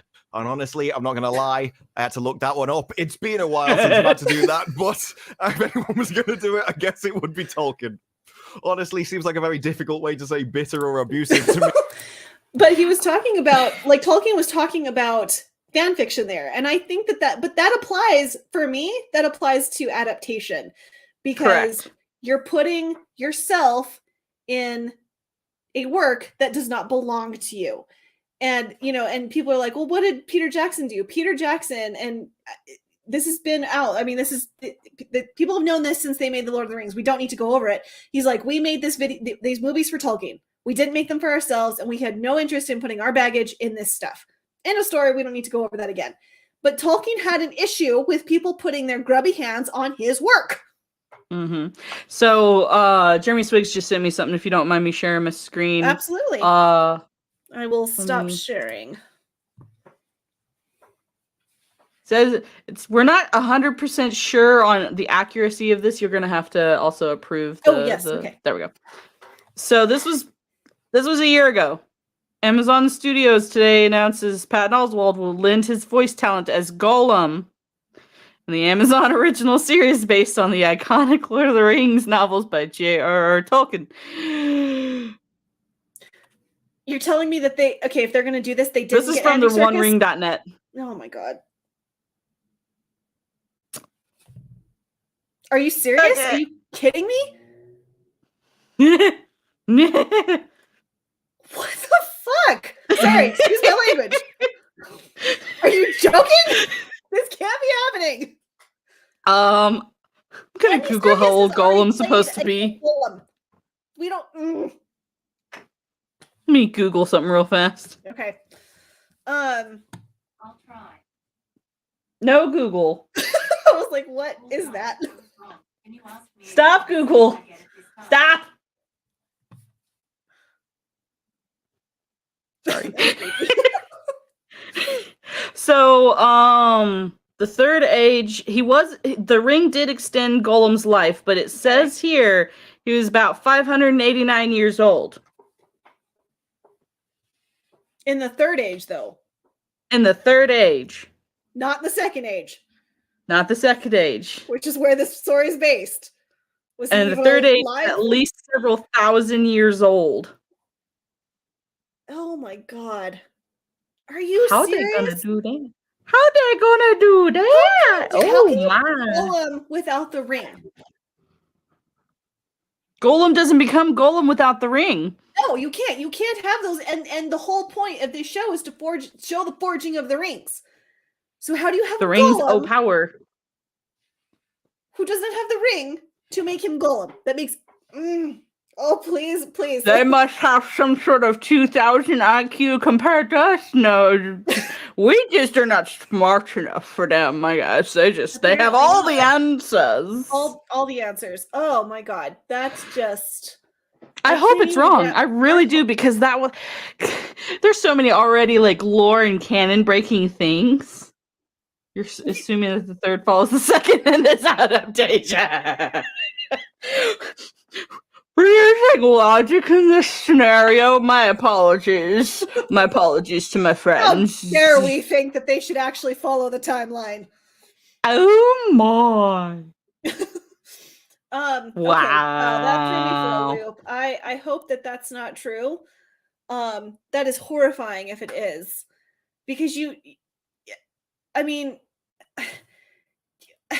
how do you... we broke a lady, guys. We broke. Sauron does not lose the ring until he loses his finger. Sauron isn't even a really big player. Like, he does have a little bit of, he does have a little like cameos like in the First Age, but he's like So Melkor is like the big bad. He's the big bad. Sauron is like one of his like lieutenants, not even the super leader. Like No, the and he's- Balrogs were above Sauron. Yes. Like Sauron does not matter in this scenario. Oh. Yeah, that's up there. How can you? there's you no can't. way. There's no no way they're that dumb. And also, But they why put would you hobbits not? in. I mean, like, I feel like They put the okay, hobbits in. I know. Excuse me. Good heavens. I feel like if there were any rumblings of Andy Serkis being anywhere near this project, surely to goodness we would know. Because why would you not have him if Gollum somehow, if they're gonna work out that Gollum's gonna be in this, how would you not have him not playing it? He's still young enough to do it. They can de-age him, they de-age everybody. They do. Not only do they do that, they do. Oh God. I'm gonna bring up the Black Hobbit. Hold on, guys.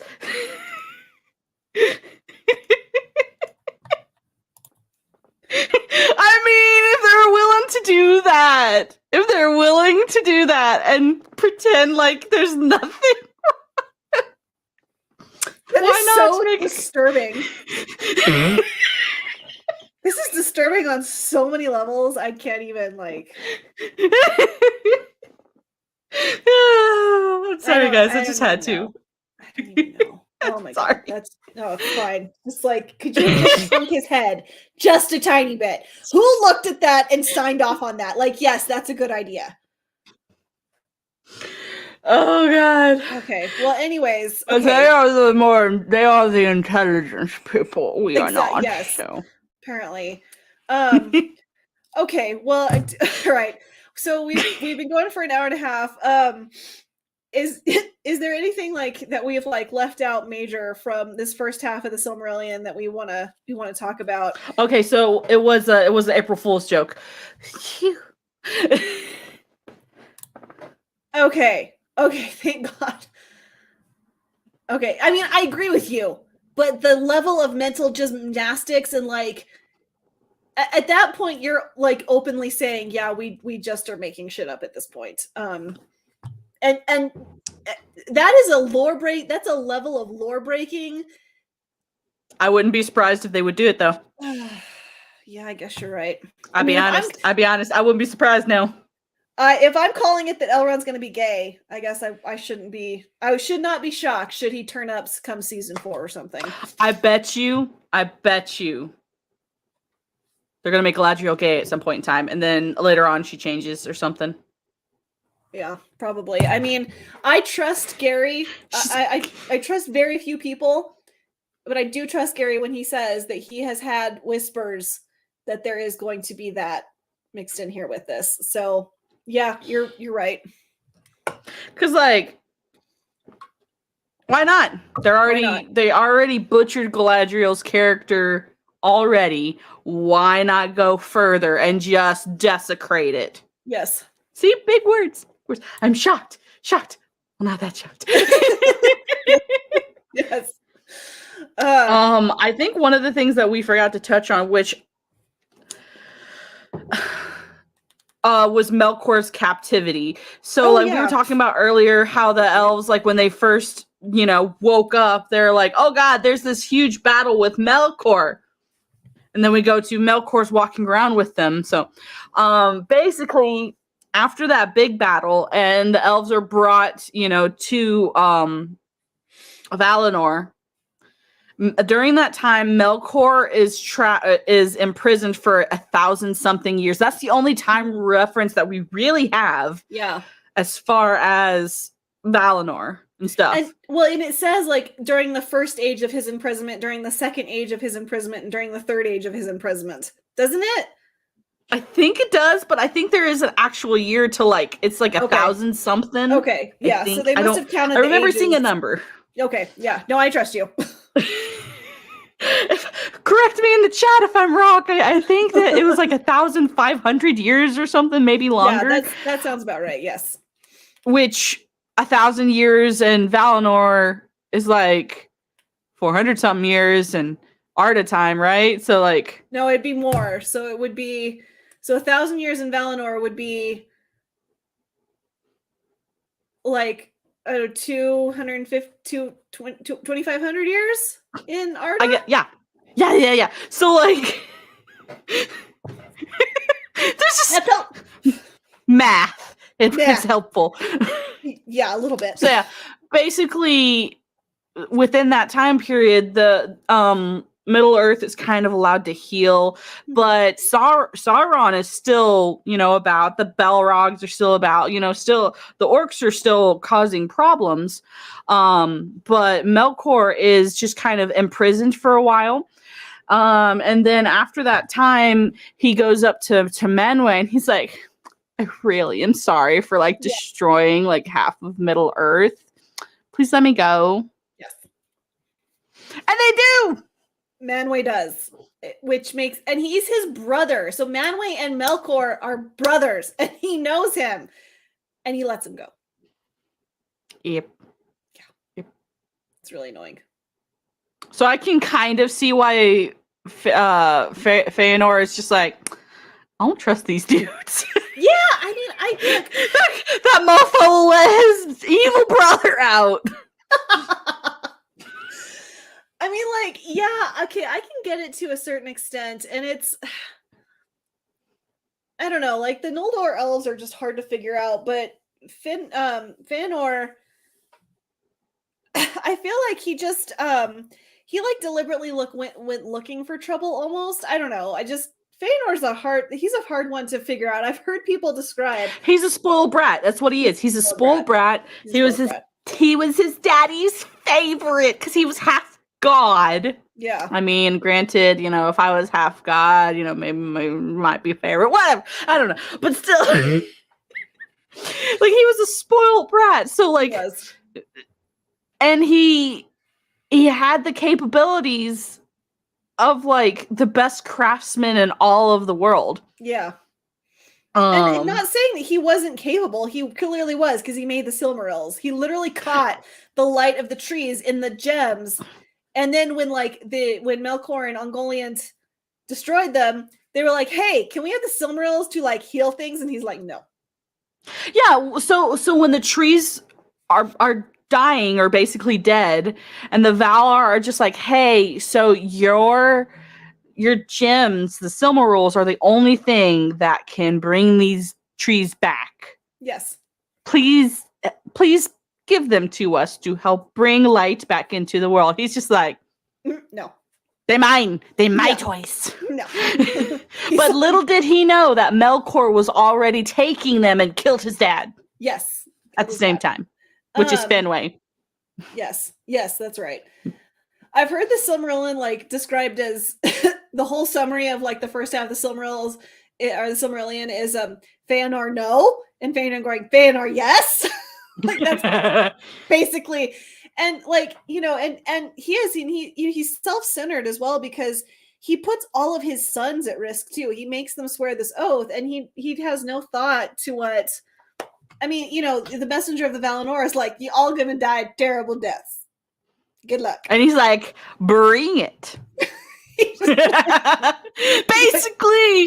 And then like his brother who like comes with him to do like on this mission, he's just like, we had some bad blood in the past, so you're just baggage to me now. Bye. Yeah. And he literally abandons all of them.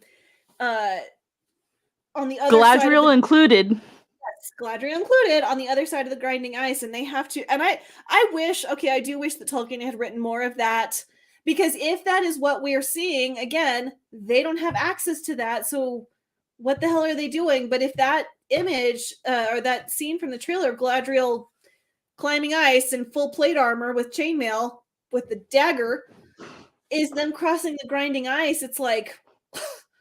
What are you doing? It was pitch black when this was happening. Correct. Yeah, because the two trees, which were the light of the entire world, died. Yes, they hadn't made the sun and the moon yet. There were just the stars. Like, they had stars. That's it. The sun and the moon actually came when the I forget his name. The brother of Fëanor, like Fingolfin. yeah, Fingolfin, Fingolfin, yeah. like That was the comes first to moonrise, rescue. Yeah, it comes to rescue his dumb brother because they're all about to die. Yes. Because the first thing that Fëanor does when he gets into Middle Earth, he's just like, let's go get that guy, the biggest baddie. Let's go take him down. Yes. And of course, like they're kind of winning, and then the Balrogs show up. Ooh! And then when the Balrogs show up, everyone starts dying. That's kind of the thing. When there's a war and you hear, and Melchor summoned the Balrogs, it's just like, oh, everyone's about to die horribly. Yes. I actually saw a post this morning that, like, of all the Fellowship, when they're in Moria, Legolas is the only one who understands what that means. Like, everyone's else like, Balrog, what? And Legolas is like, because Legolas, Legolas has heard the tales of his kin, hundreds of thousands of elves and men alike and dwarves, like one swipe from a Balrog and they're just gone, obliterated. So that's why I see a football game played by Balrogs. Wait. That would be epic. I dare you to write that fanfic. Do it. Do it. But it kind of, when you understand who the Balrogs are and the type of power they have, that scene in Lord of the Rings where it's just like, it's a Balrog, and and you see like Gandalf like, shnikes. Yeah, I am out of my depth here. And because like a Balrog is supposed to be like at the time, because he was Gandalf the Grey, so the Balrog was like way stronger than he was supposed to be. Yes. Like than Gandalf, like their power levels, like Gandalf is probably about here, Balrog's like up here, like it's a god, it's a Maiar. It is. It's a god. It is, and that's the thing. It's like you have to understand about the Maiar, and I think that this, like, when you're talking about the Valar and the Maiar, is what you have to understand is that like they're spirits that take on specific forms. Like they clothe themselves in the way they want to be clothed. No worries, lady. Thank you so much for lurking. I appreciate it. Oh yes, go. Ooh. I know you gotta enjoy your hockey. Do not feel bad about enjoying your hockey. If someone created a fan fiction of Balrogs playing hockey, would you read it or watch it? See, I think that would be more enjoyable than football. But like Morgoth and like the Balrogs, like they were like bad spirits that like clothed themselves. They chose to clothe themselves like that. Like they were like that's what I'm gonna look like, a half goat with wings. You know, like they made a conscious decision to make themselves that's what they look like. Yes, I would watch that.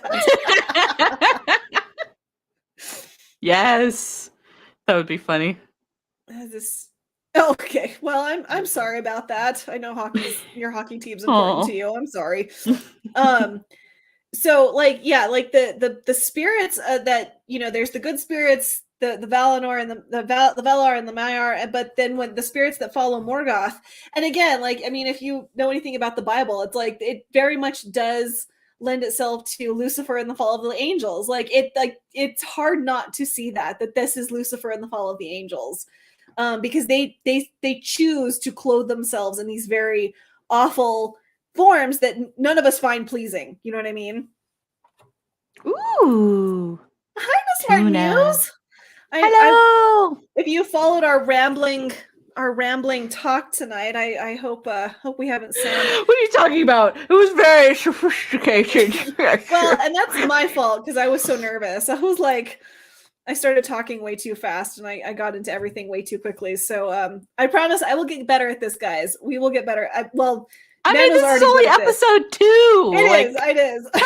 Cut yourself a break. You're not perfect out of the gate. This is already a failure. No, it's not a failure. People are there. I see lots of LOLs in the chat. Doing fine. Okay.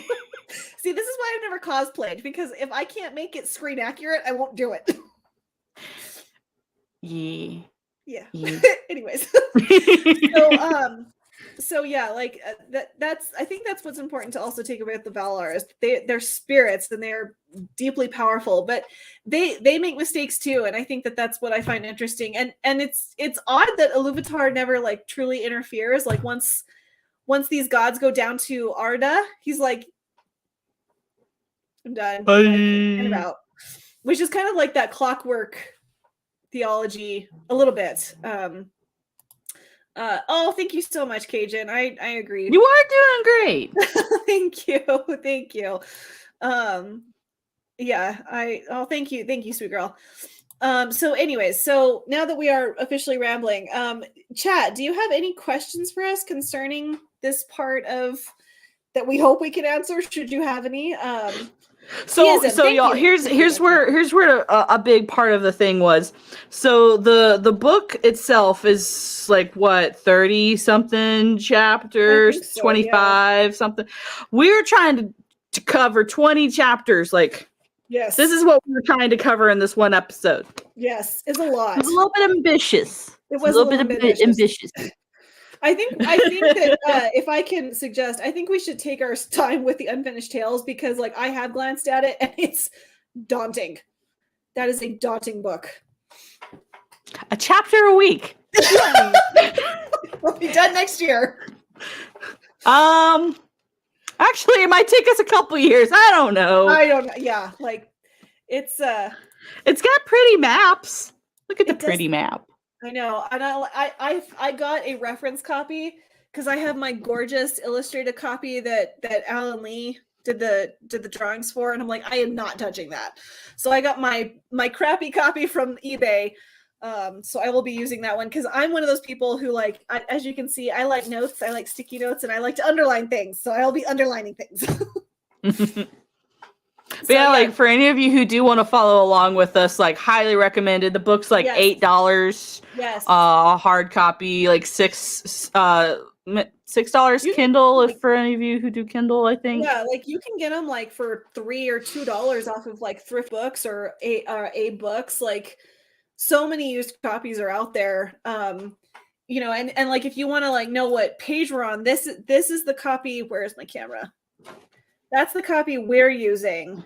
Unfortunately, we will have different copies of the Unfinished Tales, but this is my copy that I got. Yeah, see, mine's on my shelf, but it's an older edition. But those are all at Barnes and Nobles right now, and I really like them. It's just like how many? I have 4 different copies now of the Silmarillion, so I'm like, I don't need another copy. To buy one more copy. Yeah, this one was at Barnes & Noble for $9 plus tax. No, that's not bad at all. Cool. Are you enjoying it, Road? Or have you started it? I'm picking up a new box set of the History of Middle-earth, and you do find alternative stories. Yes. Tell me where you got it, because the only box set of Middle-earth that I've seen is only like 4 books, and I'm like, I need all 13, thank you. Yeah. Not just 4. I know that there's the one from you can find it on Amazon, but I think you can also find it off of HarperCollins.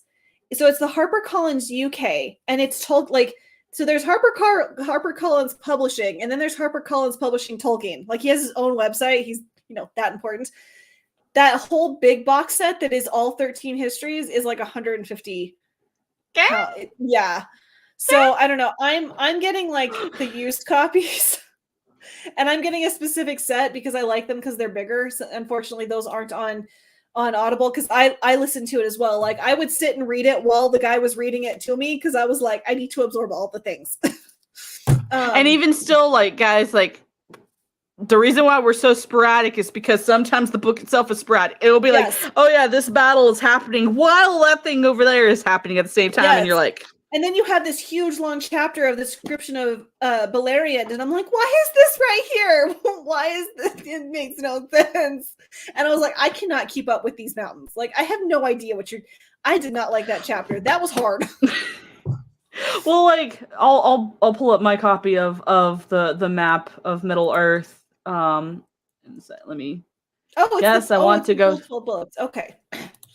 So you're getting the nice expensive version. Oh my. Oh yeah, I would Okay, give anything I'll for that one. so Okay, I see if shall. I can do this. Okay, so will it go any further? Nope. Okay, so the majority of the book. Why are you not scrolling down? So it happens here, Yep. and you see these mountains. You see this. This is where Morgoth. This Yep. is all of where Morgoth has his area of evil badness. So like all of this, all and these mountains. So Middle Earth, where the way we know it, has none of that and none of that. Yes. We only Okay. see that. This little bit. This is where all of the first book really takes place. Yes. And when it refers to the mountains, you think these mountains, the Misty Mountains, because that's where the Misty Mountains are. No. These are the mountains that they're referring to. You don't see them anymore. Yes. Ever. And then down like here, yeah, like down in this area is where Sauron starts making his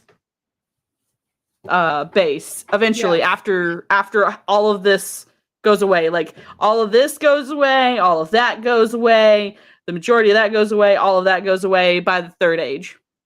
So like 2/3 of this entire map. Poof. And then it really gets crazy when it gets round. Yeah, this is flat. Oh, this is where Galadriel and her kin cross. That blue. That's the They that's the go grinding like ice. They go like up here, through here, and then here. And a lot of them die. Traveling. A lot of them. A lot of them die. And like right around here is where the kinslaying. Oh, we didn't talk about the kinslaying. Oh, I'm sorry. No, I forgot about it too. Basically, I'll stop sharing my screen so we can kind of in a nutshell say what happened. So we were talking about how Fenrir main dude who made the Silmarils, because I can't say his name at the moment. Feanor.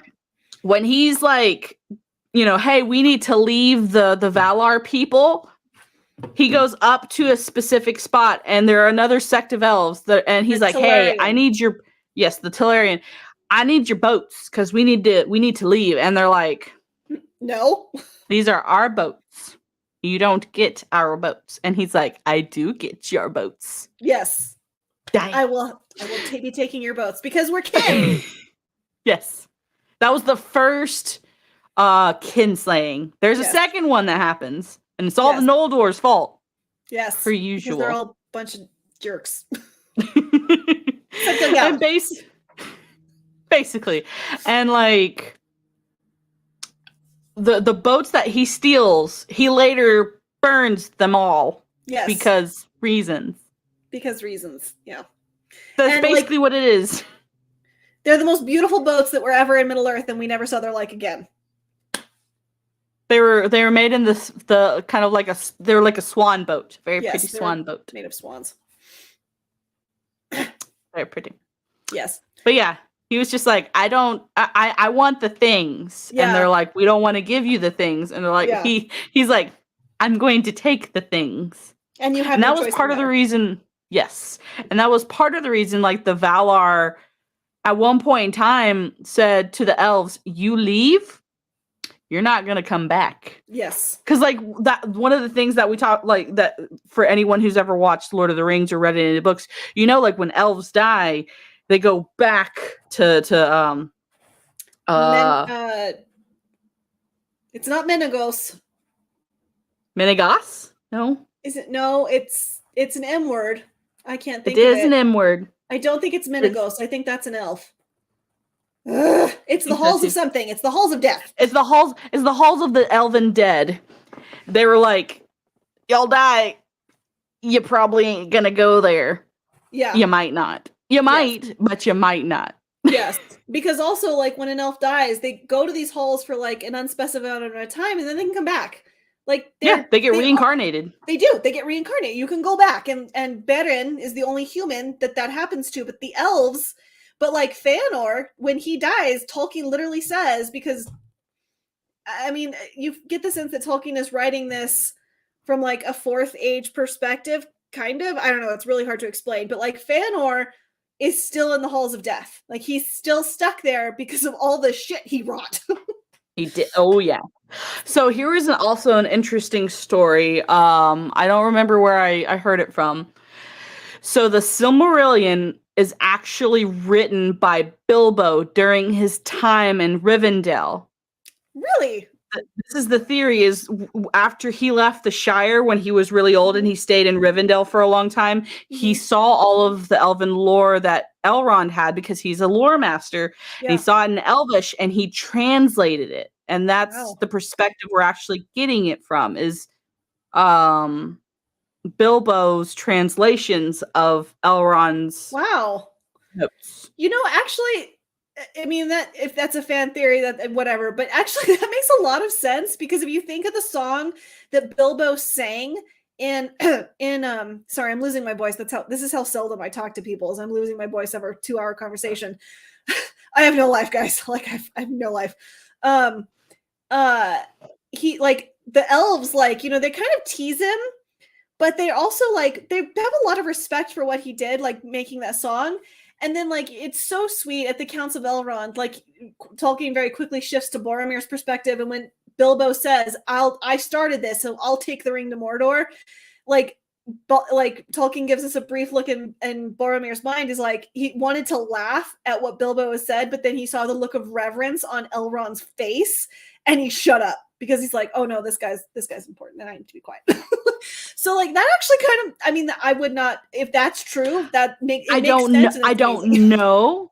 I heard this somewhere that that's like, because Bilbo technically wrote, you know, The Hobbit. Yeah. And, you know, like, he was a writer. So what do writers do? They write stuff. And what was he doing? I mean, well, he had a lot of time in Rivendell, let's be honest. He had a lot of time. So, and I mean, like, if you, like, at the beginning of the Lord of the Rings, like, Tolkien lays out the Red Book and how there's a copy in Gondor and then there's another copy somewhere else. And, like, there's all these copies of the Red Book. And I think Pippin made a copy of it at one point in time. I can't remember. So I mean, that would make sense. If it sounds plausible. If it's not true, it's just, you know, it's a fun little fantasy. Headcanon. Yes. Little headcanon there. Little headcanon. Why not? And I don't know. It makes no, like... Yeah, of all the people that Elrond would trust, it would be Bilbo. Here, translate all this. You're not doing anything. Yeah, you're just an old man sitting there smoking a pipe. Why don't you just write down some stuff? Make yourself useful. You're eating the whole bread. and like I said, guys, it was a theory. I'm just like, that sounds right. It sounds good. It sounds like something Tolkien would have done, because technically The Hobbit is written by Bilbo. Yep. Why not? Why not? That's pretty cool. I like that a lot. So that's my headcanon. Yeah. Bilbo wrote it. Bilbo wrote this. Yes. I very much accept this. Poor Bilbo. All right. Well, we are coming up on 2 hours. So next week we will be on Mando's channel. If I still have any mods, if you can drop Mando's, it's in the description of this stream. If you can drop the link to her channel, but if all my mods have left, that's perfectly fine. Description down below. We'll be finishing up the Silmarillion. And again, if there's any like questions that you guys want us to answer or address, or anything specific you want to address, you know, come prepared for that. It won't be next week. It will be the following week. So we're going every other week to give ourselves time to read. So, because this is a dense book and we need some time for our brains to process what we've read. But I will tell you this.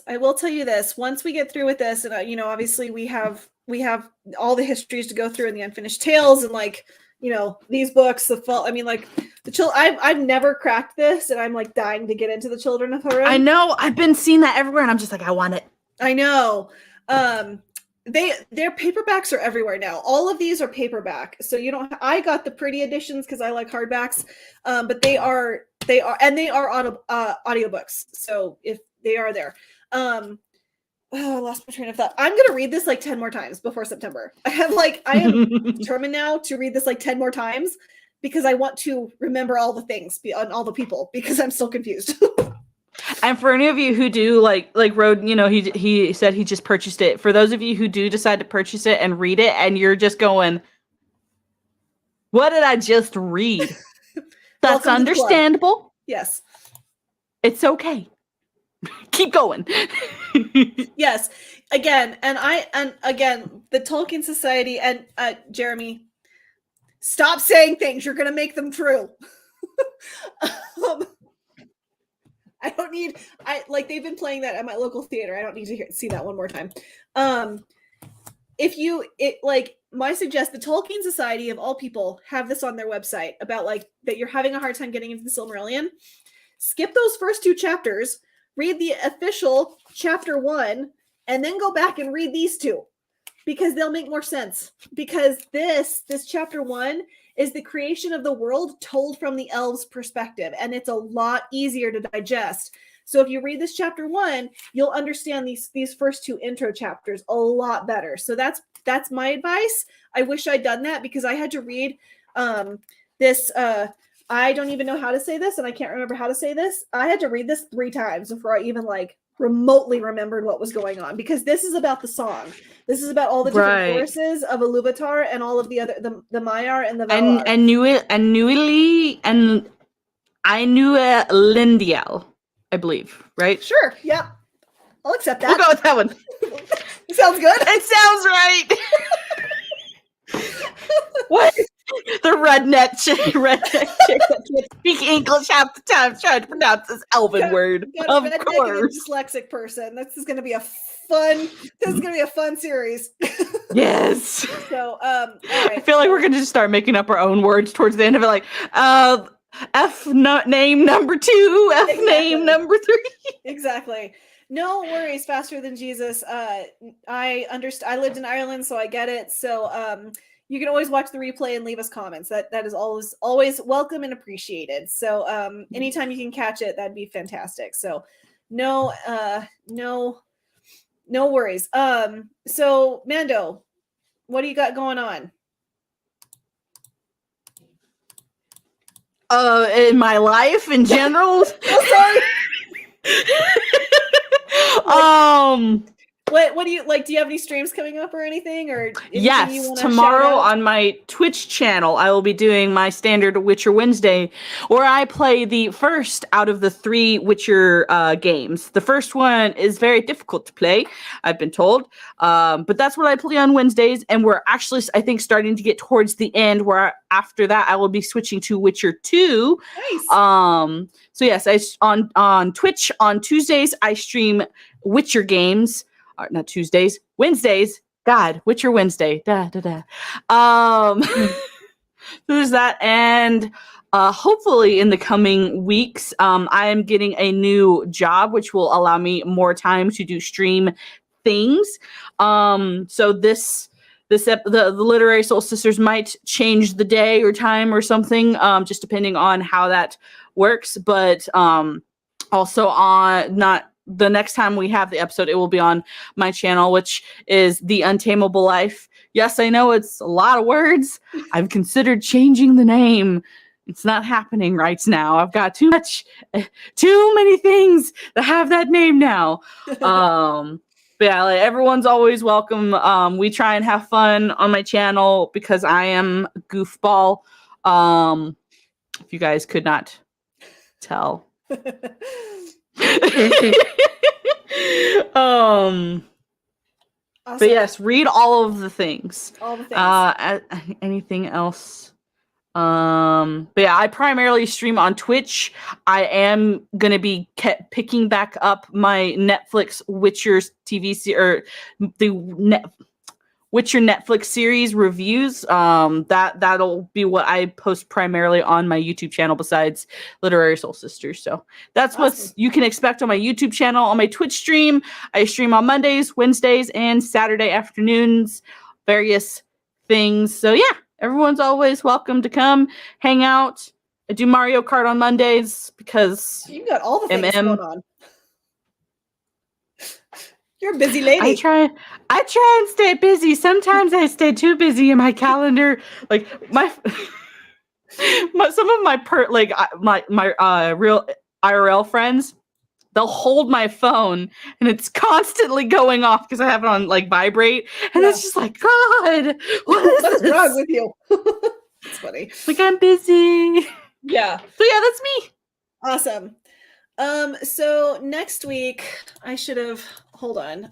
Next week, I will be on with Salty Texas, and I'm going to drop his link to his channel in the chat. And we are going, if any of you have heard of, I post about him all the time because I adore his videos. We're going to be on with European Lore. He's from the Czech Republic. He is an incredible, and I mean incredible, expert in all things Tolkien. I mean, he makes us look like toddlers. He's getting his PhD in Tolkien. Let's put it that way. He's going back to university. I love following his. So we're going to be on with him. He's going to make a special exception. I'm going to be on with Salty Texas, Max, and I believe either Purple Valkyrie or Zax. I can't really remember, so forgive me for that. But I will be on with him next Tuesday. And then again, the following Tuesday will be over on Mando's channel. I know that my video about the Daily Wire's new movie was well received, and I deeply appreciate all your guys' feedback on it. I'm going to try and make some videos for my channel. Again, it's just finding the time and like the quiet to do it. We have 4 dogs now, so barking is an issue at my house, and I stay in the den where basically all of them sleep. So I will be trying to get some content on my channel, but it probably won't be like every day. So bear with me as I posted a link to my YouTube channel in the private chat if you want to. Oh, For some yes, reason, it doesn't allow me to post things in the chat. That's weird. That's bizarre.